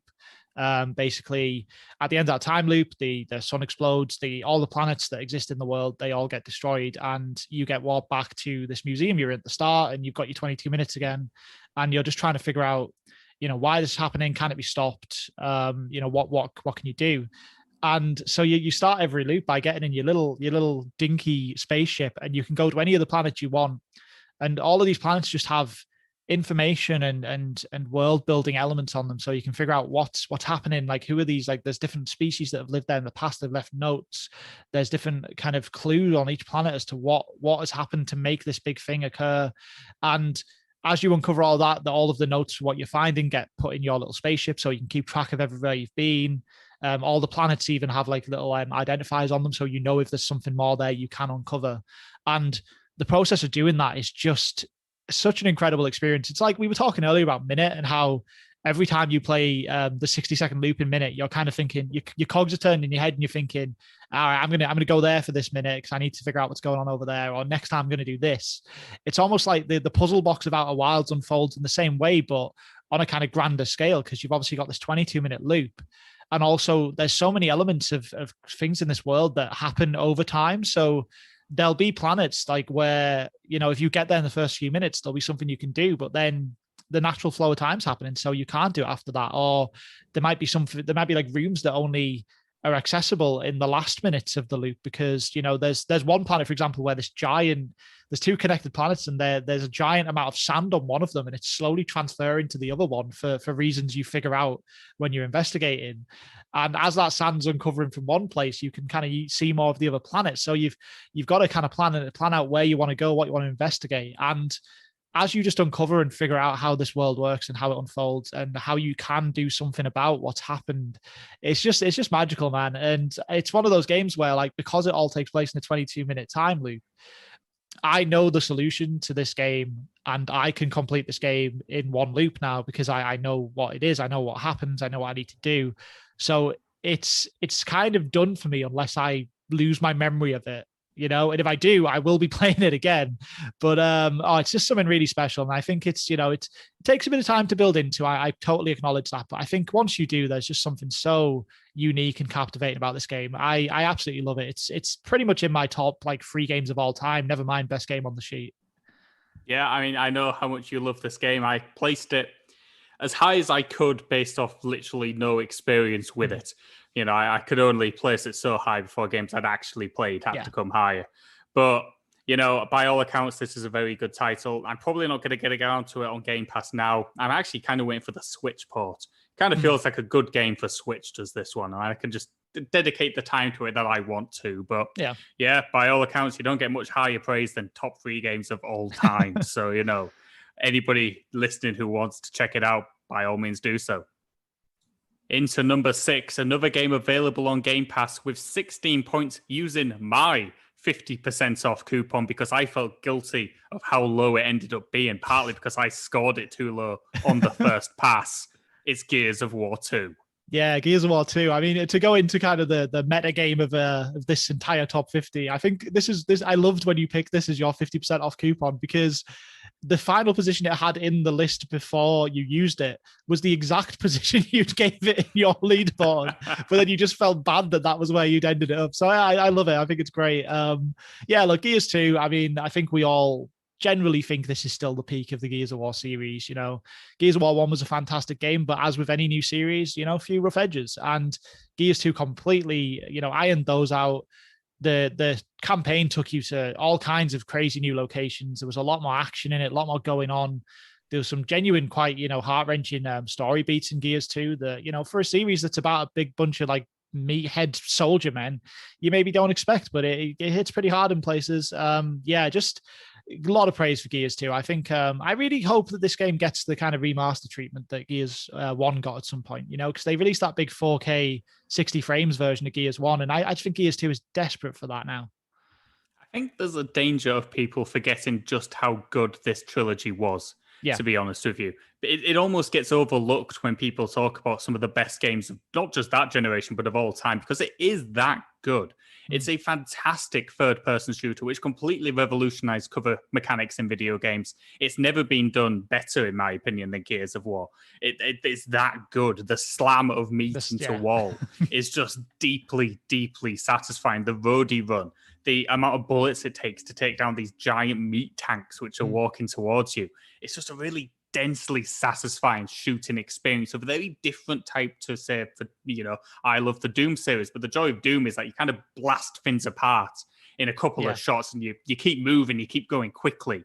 Whereas Gears is a much slower, more methodical kind of game. You know, you do have to pound these enemies full of bullets to finally take them down, or even risk life and limb to chainsaw them in half, you know, to try and turn the tide of battle, throw frags, move, make use of the cover environments. It's a very kinetic video game experience.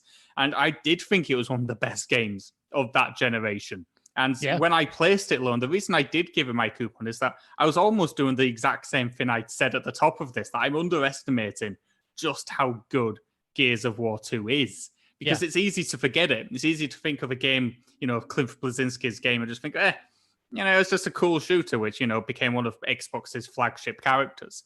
But that doesn't do it enough service. You know, we do have that reverence for Halo and the origins of the Halo series, but we don't for Gears. And I think we absolutely should, because in many ways, I actually think it's better. So, you know, just a wonderful gaming experience. Fantastic. It still looks great visually. Has a lot more going on in this installment than the very brown original game. And it's just got a fun set of characters, good dialogue, fantastic set pieces. I just think it's a really fun game that I think hasn't lost a beat at all in the 10 years it's been out for. It still feels fresh today. Yeah, that's it, man. I think, you know, Gears is just, it felt fantastic to play from the off. And as we said, Gears 2 really did, you know, kick it up a notch from Gears 1. I think of all of the kind of first-person shooter series, for shooter series, I should say, this is obviously third-person, but I tend to struggle with games where, you know, the enemies are real bullet sponges. You know, they take a bunch of fire. You feel like you're just pounding away at them for ages and nothing's happening. You know, it can be really frustrating. It can be one of the quickest turnoffs for me in a shooting game is that.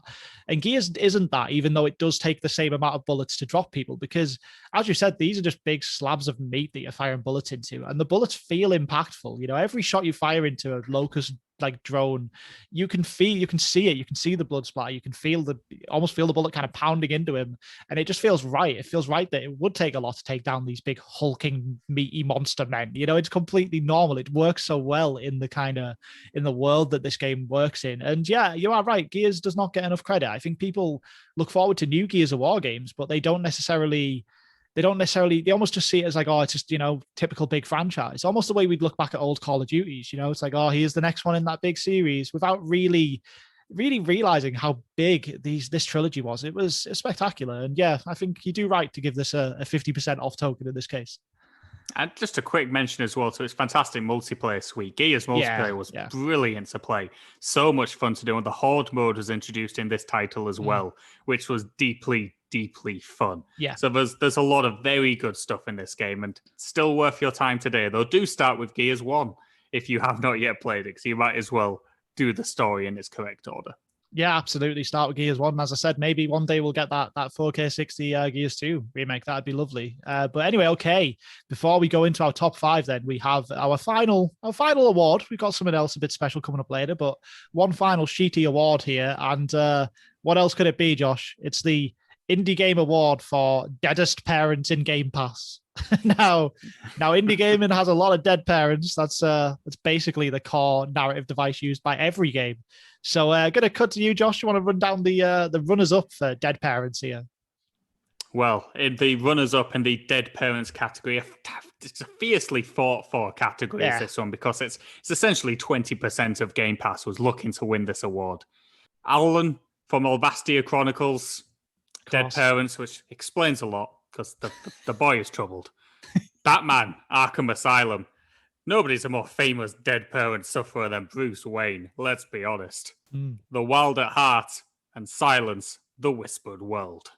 Yeah, a lot of dead parents there. I mean, there's some real troubles to be had. I mean, Batman's so synonymous with dead parents. He had to go in this award, despite the fact it's an indie game award. He just had to go in there. They're so dead. You can't quite, leave him out of it. But yeah, a lot of dead parents. Again, maybe one day indie games will use a different construct, but at this point, it's just animal main characters and dead parents. So yeah, without further ado, let's get to it, man. There could only be one winner, I think, for this one. The one winner for the deadest parents we've experienced in Game Pass. It's got to be Brothers: A Tale of Two Sons. It's just, who else could it be? I mean, it literally opens with a parent dying. Yeah. And it ends with more death and misery within the family. The man just loves nothing more than killing people off for an emotional reaction. I don't want to criticize, visionary director Joseph Fares. No, of course. But, maybe, just maybe, A Tale of Brotherhood didn't need to kick off with a sodden dead parent. Not every adventure in life starts with someone dying. Well, maybe not, Josh, but look, such was his vision. What can you say? This was his vision, and he is a visionary director. So there's no two ways to go about it. It's got to be, Brothers: A Tale of Two Sons here. And look, it's won an award. So there you go. Well done. Award-winning visionary director Joseph Fares. Congratulations on that. I'm sure we'll treasure it until the day he also dies, and maybe his own son can make a game based off that. Based off that experience. Maybe. Going back to the top 50. Number 5, still on Game Pass, 16 points, placed higher on both of our lists. Celeste. Yeah, Celeste. What a game, man. This is about as perfect as you can make a retro-inspired platformer. It feels so sharp, so precise. It's challenging, and yet you can retry so instantly. You don't even care about the fact that you failed. I just love this game. It's weird for me because I'm not I love me some mascot platformers. I love 3D platformers massively. Whereas 2D platforming games, I can take or leave. I'll play them sometimes. Like I'll play the odd 2D Mario and I'll think it's fine, but it's not my main, source of joy from gaming. Whereas Celeste just demanded to be played. As soon as I started this game, it was pretty much all I played till I had it done, because it's just, again, it's just precision kind of perfection in the way you control your character in this game. And that's not even getting to the fact that it's also a pretty wonderfully told story with a bunch of diverse and interesting levels and scenarios you go through. It's a fantastic package. I don't think it's any understatement to say that Celeste holds up with the greats of 2D platforming. Yeah. You could put this next to a Super Mario World and go, actually, this could be better. It's that good. It's an incredible 2D platforming experience. It's stupidly tight. Every single little room that you go through it's almost a Zen-like state to just click and hit each motion, to make it work in almost like a Meat Boy kind of fashion, because the difficulty is high and it's not easy, but it's not punitive. It's not too punishing. It's not roguelike where you need to start all the way at the bottom of the sodden mountain again. You just instantly get back into the action and you try again. And you try again until you finally hit the combination of buttons to get through it. And once you do, it's just deeply, hugely satisfying that can actually happen. And it works as well within the narrative of the game, which is all about a young woman struggling with mental health, struggling with belief in herself. And, you are that person cheering them on. You're that person saying, no, you can do it because we can do it. We can conquer this game. We can conquer these struggles and achieve anything if we try hard enough. And that's a beautiful message, which is told in a lot of medium, often in a very flouty kind of patronizing way. But via the art of video games and via the fact you do the struggle alongside them, it resonates so much harder than it would do just in like a story or a bit of young adult fiction. And again, it's a video game appreciating what video games can do from a storytelling standpoint, which just happens to be tailored to tight as fuck platforming, which is deeply satisfying to play. I mean, you can't ask for more than that. No, absolutely, man. Yeah, as you said, just a fantastic story, perfect level design, and then that's all based around as well. Like, it's all backed by a fantastic kind of retro game soundtrack. Just every level perfectly set to the right kind of music. There's a level late on in this where you're finally kind of climbing the summit of this mountain, and the music accompanying that is, again, it's just perfect. I absolutely love it. And then getting beyond that, you make it all the way through this game. And then if you want more sadistic challenges, there's like a B-side version of every level, which really ramps the difficulty up.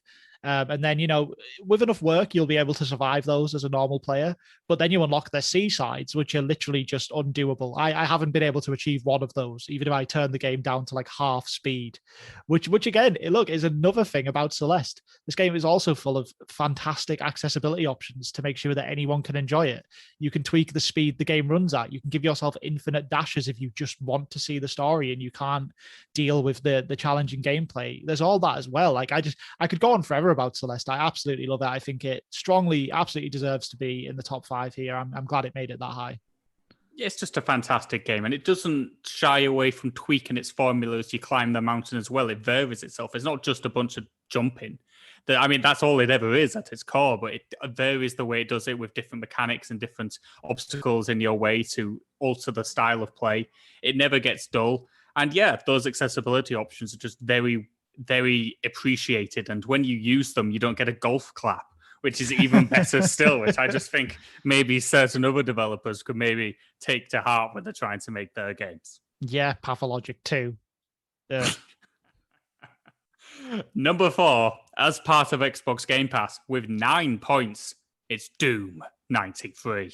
Yeah, 9 points, a hell of a showing, man. That's a good score, fantastic run. And I mean, Doom 93 deserves it, absolutely. I mean, look, what more can you say about Doom 93 than we haven't said when we raved about it in our Bethesda special months ago? And, it's absolute perfection. And it's nonsense that this came out in 1993 and was such a perfect representation of what first-person shooters can be at that point.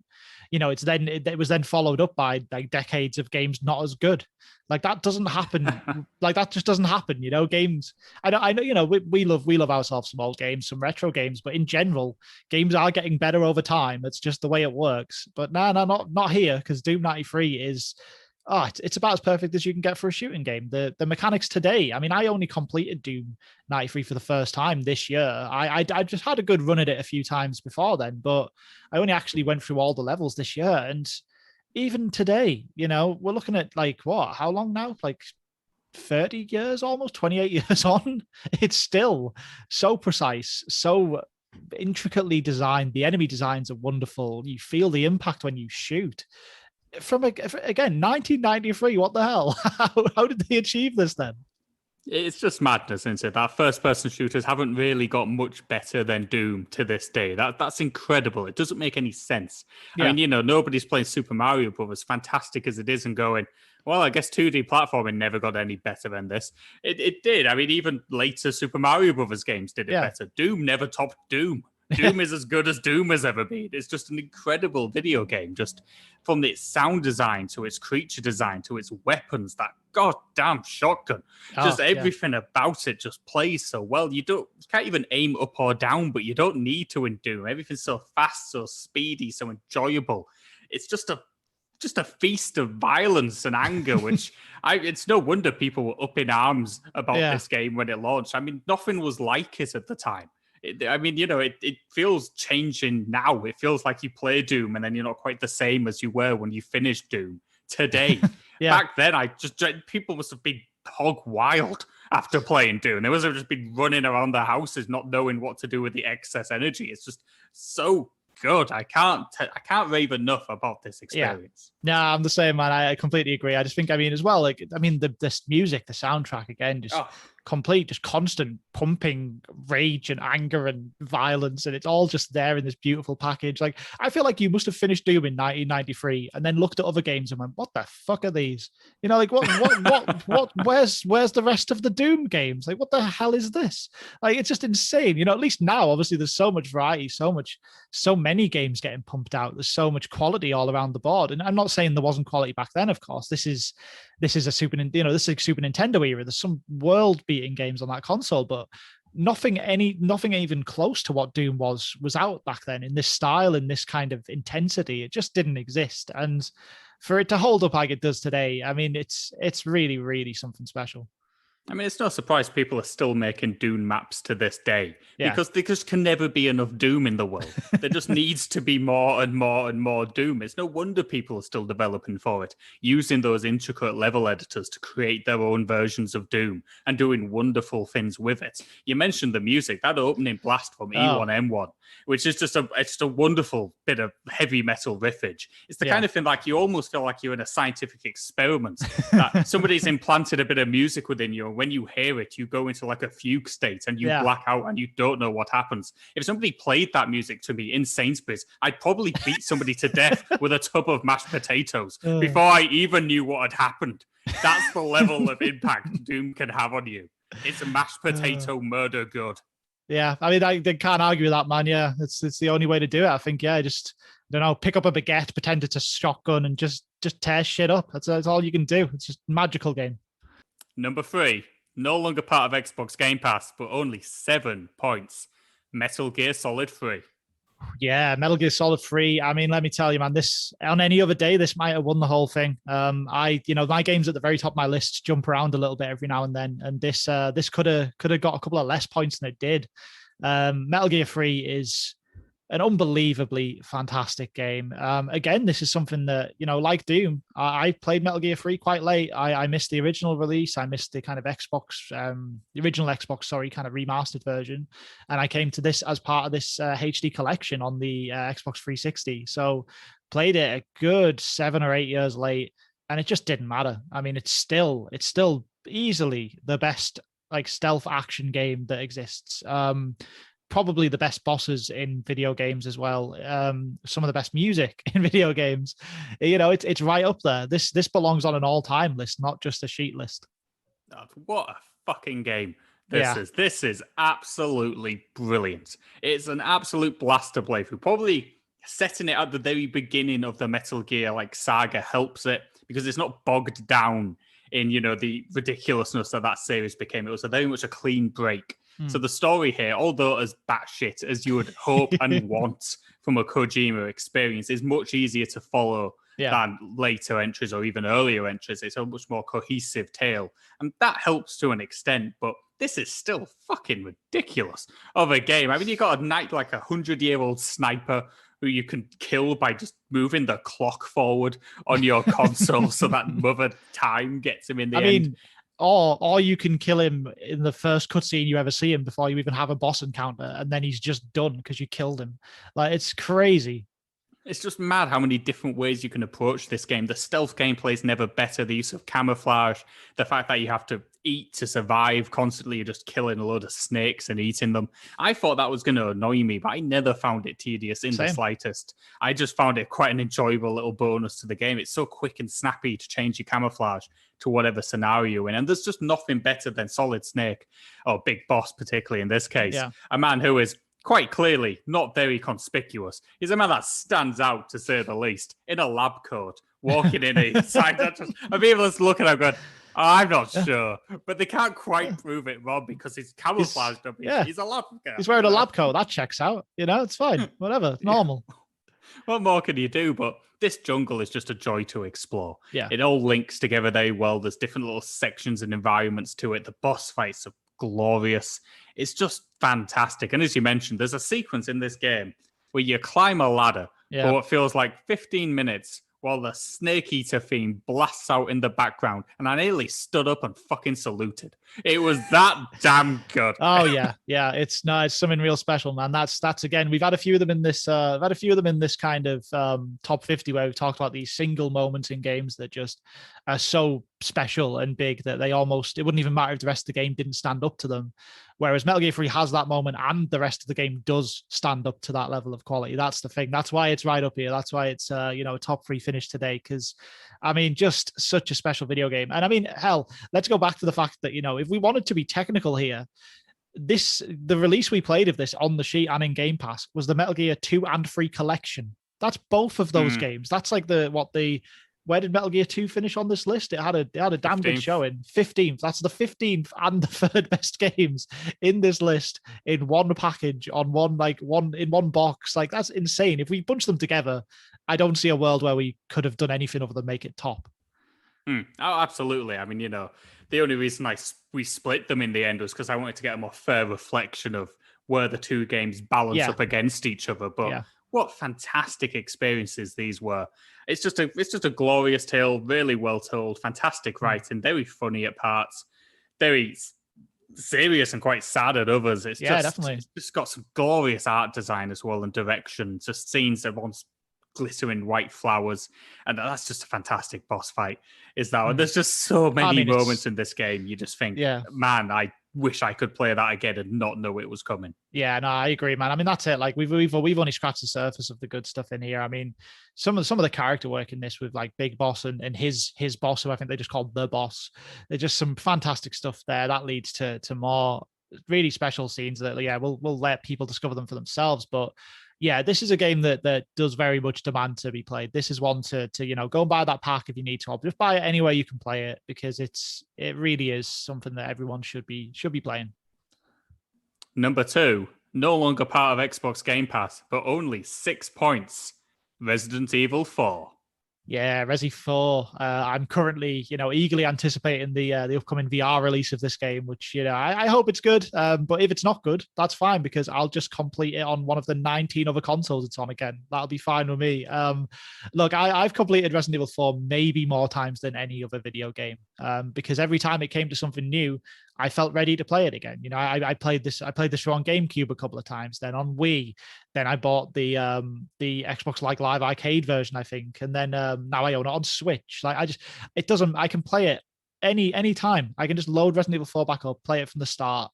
It is such a good, well-designed campaign, which takes you through a bunch of really quite distinct places at a really good pace. Like, it feels like just as you're kind of maybe getting to the end of enjoying a certain area or location, all of a sudden you're off in some bloody mad castle and you're doing all kinds of stuff in there, and then you get past that to another area. It's a wonderful reinvention of this series. Like, I know Resident Evil before this used to be a much slower, much more intense kind of fixed camera horror game, and a lot of people were maybe a bit aggrieved that it became what it did here.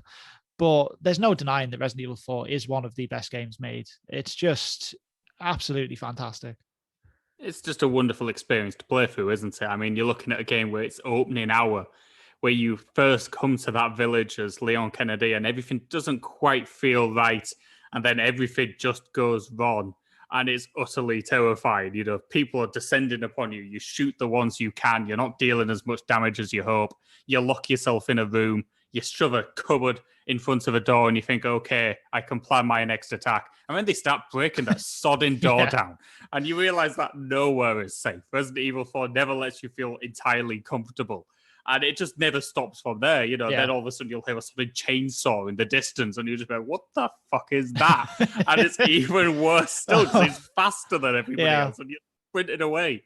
And the controls are more fluid than they've ever been, but there's still an element because you don't move while you aim. Like, you're just stuck to this point at this one moment, so your shots need to be precise and accurate or it could kill you.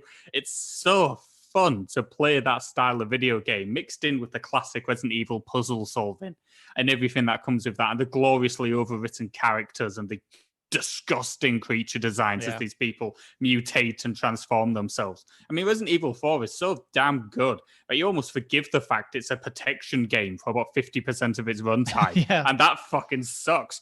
Yeah, the game is so good. You don't even mind. You forget about it. No, totally, man. As I said, I've done so many runs through this game because, as is kind of tradition for these Resident Evil games as well, like you unlock all kinds of fun, daft stuff if you beat the game or if you beat it at certain speeds. You know, you unlock costumes, weapons with infinite ammo, all that kind of stuff. And then, I mean, we haven't even touched on the fact that this game started Mercenaries mode for Resident Evil, which is just the best kind of off the wall arcadey version of this kind of game. I absolutely love Mercenaries, just rushing around trying to like keep a clock up by killing enemies, and it's just so much fun. It's great. I can't possibly say I've got very little bad to say about this game. I just love it. It's just a fantastic experience, and the horror elements never let up. It feels terrifying, it feels scary all the way through. Fantastic approach to difficulty that most people don't even bloody know about, that this game's difficulty alters itself in the background, depending on how well you're playing. You'd never even know. People who think, they're struggling on a certain moment and they'll finally do it. It's because the difficulty got notched down. You never knew it did. You didn't need to, because it just keeps the horror going, keeps the game flowing along. You never get bogged down for too long in Resident Evil 4. Just a fantastic title that, if you haven't played it on about the 700 ports it's had, find a copy of it somewhere, because it's that damn good. No, buy this somewhere. You just have to. And I think as well, you touched on that the village area there in like the first kind of hour of the game. Like, obviously, we've kind of transcended the point now where anyone really bothers with demos. Like, demos don't happen very often. But that might be the best demo that's ever existed. Because I remember having a demo disc of this game, and it just had the village bit on with the chainsaw man and the people breaking down the doors. Like, I challenge anyone from that era to play that part of the game on the demo disc and not think, well, that's like £40 I'm spending day one that game comes out. Like, you had no choice. It was absolute perfection. Yeah, couldn't argue with that at all. What a title.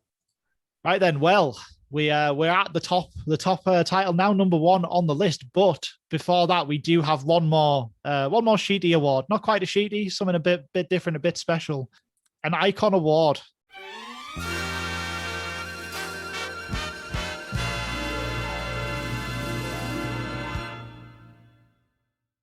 So we're calling this the Beat the Sheet Icon Award for exceeding excellence in the field of vision. Now, there's only one person, I think, Josh, that we believe exceeds excellence in the field of vision. And it has to be the man himself, the visionary director, Joseph Fares, friend of the show. Friend of the show, Joseph Fares, award-winning visionary detective. Yeah, I love it. Visionary detective. Yes, please. He's a detective now because he's examining my hole in my life and filling it with Joseph Fares' game. What a man. What an absolute man.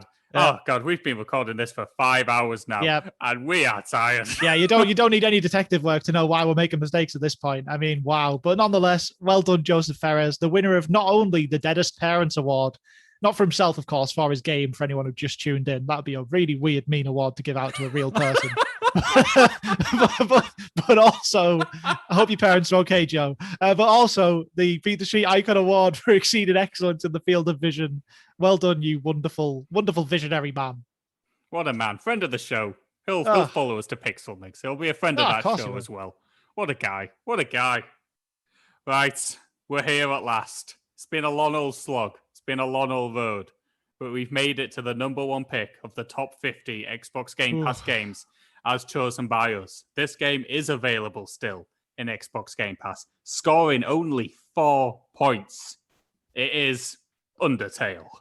Had to be, Justin. It had to be Undertale. Look, I mean, we spoke about this one quite recently when it joined the service. Of course, I played it for the first time and completely fell in love with this game. You'd long since already fell in love with the game. I know you jumped back in at that point and played more of it and did kind of the kind of extra content in it, the endings and stuff, and just loved it even more. So, just a fantastic, amazing 6 to 7 hour like brief experience. This game, I just adore it. I just think it's probably the most endearing, well-written video game that I've played. And it's just put together with such confidence and such kind of, it's so cohesive because it was made from the mind of essentially just Toby Fox working hard on stuff. And I think it shines through, like this feels like the product of one person with an exact vision that he just gets to deliver perfectly. And it's just a wonderful experience. And it's something that I really would say to anyone, just do play this game and get yourself through it. It will grow on you. You'll fall in love with it, and it fully deserves its spot up here on number one. Yeah, I mean, you can say it has a slightly slow opening. It probably does in certain cases, but once that writing starts to click with you, once the humor starts to click with you, once the incredibly clever combat system, which isn't even really a combat system, it's almost like the conversation mechanics in a Shin Megami Tensei game crossed with just Daniel babble with just some dudes just having a good time, almost like an adventure game, trying to work out which option is the correct one to pick. It's just a delight to work through. It really is. And the characters, the world, the art style, the music, my God, the music. Oh, wow. Everything about it just comes together to create this wholesome, heartfelt thing that by the time you've played it through to its true ending, particularly the true ending, if you can do it, although any ending will touch you in some way, but particularly that one, it's just a fantastic gaming experience that just lingers on. You'll think about it years down the line. You know, you'll have a desire to put on that piece of music that was playing as everything started to come together and your heart was soaring, because that's what Undertale does to you. Your heart soars as you play it. It feels more full by the time you've ended it.